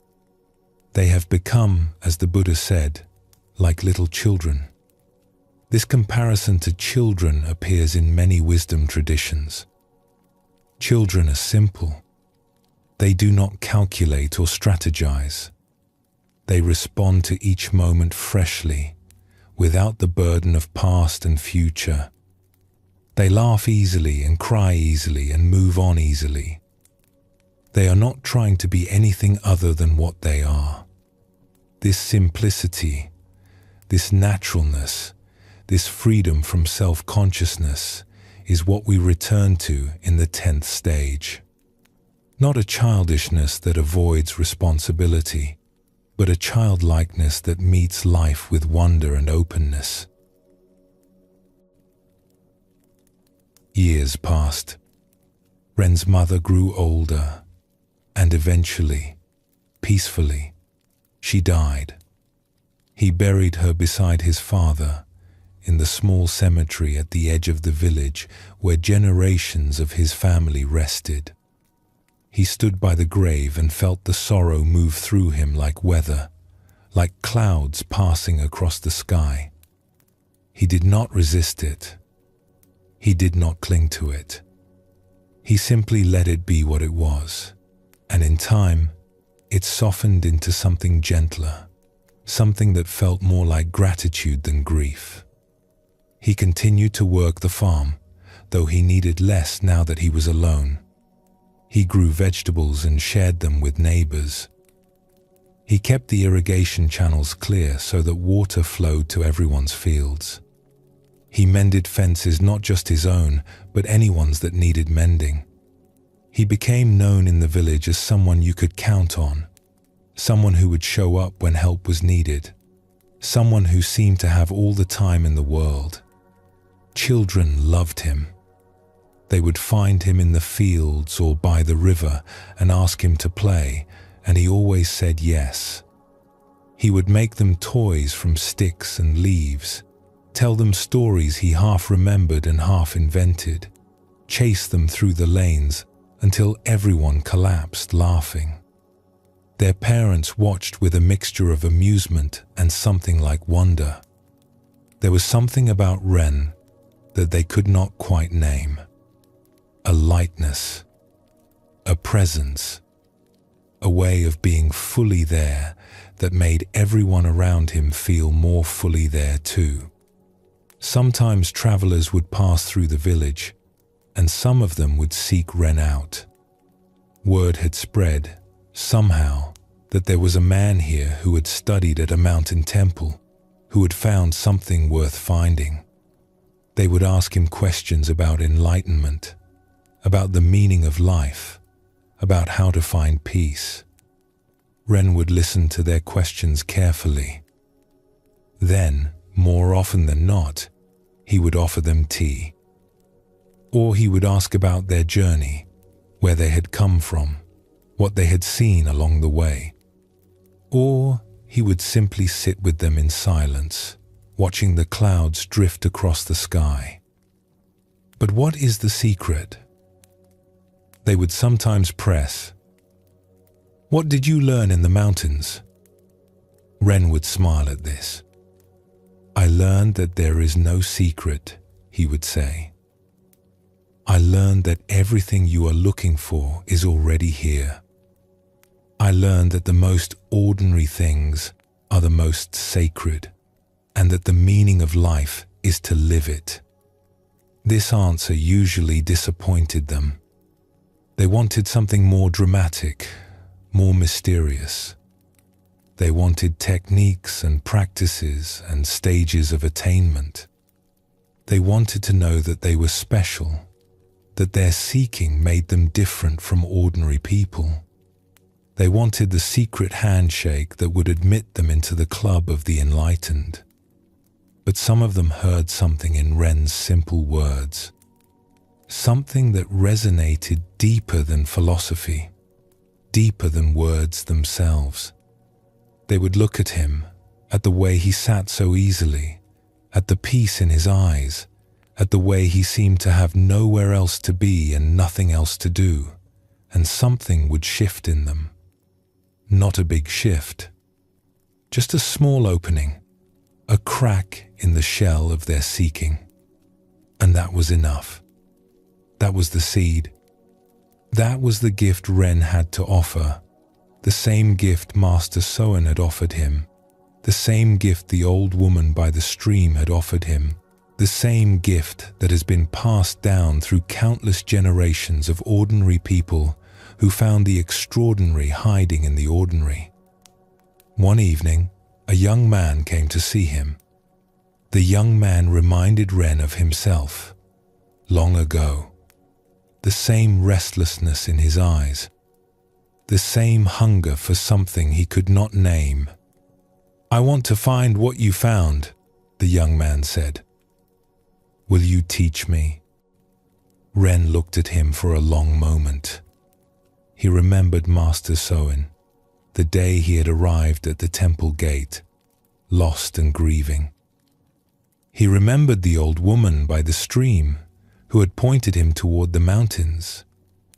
He remembered all the teachers and all the teachings, all the struggles and all the surrenders. "I cannot teach you anything," Ren said finally, "but I can sit with you. I can walk with you. I can point at the moon, though you will have to see it for yourself." The young man nodded eagerly. "Where do I start?" Ren smiled and picked up a broom that was leaning against the wall. "The courtyard needs sweeping," he said. "Start there."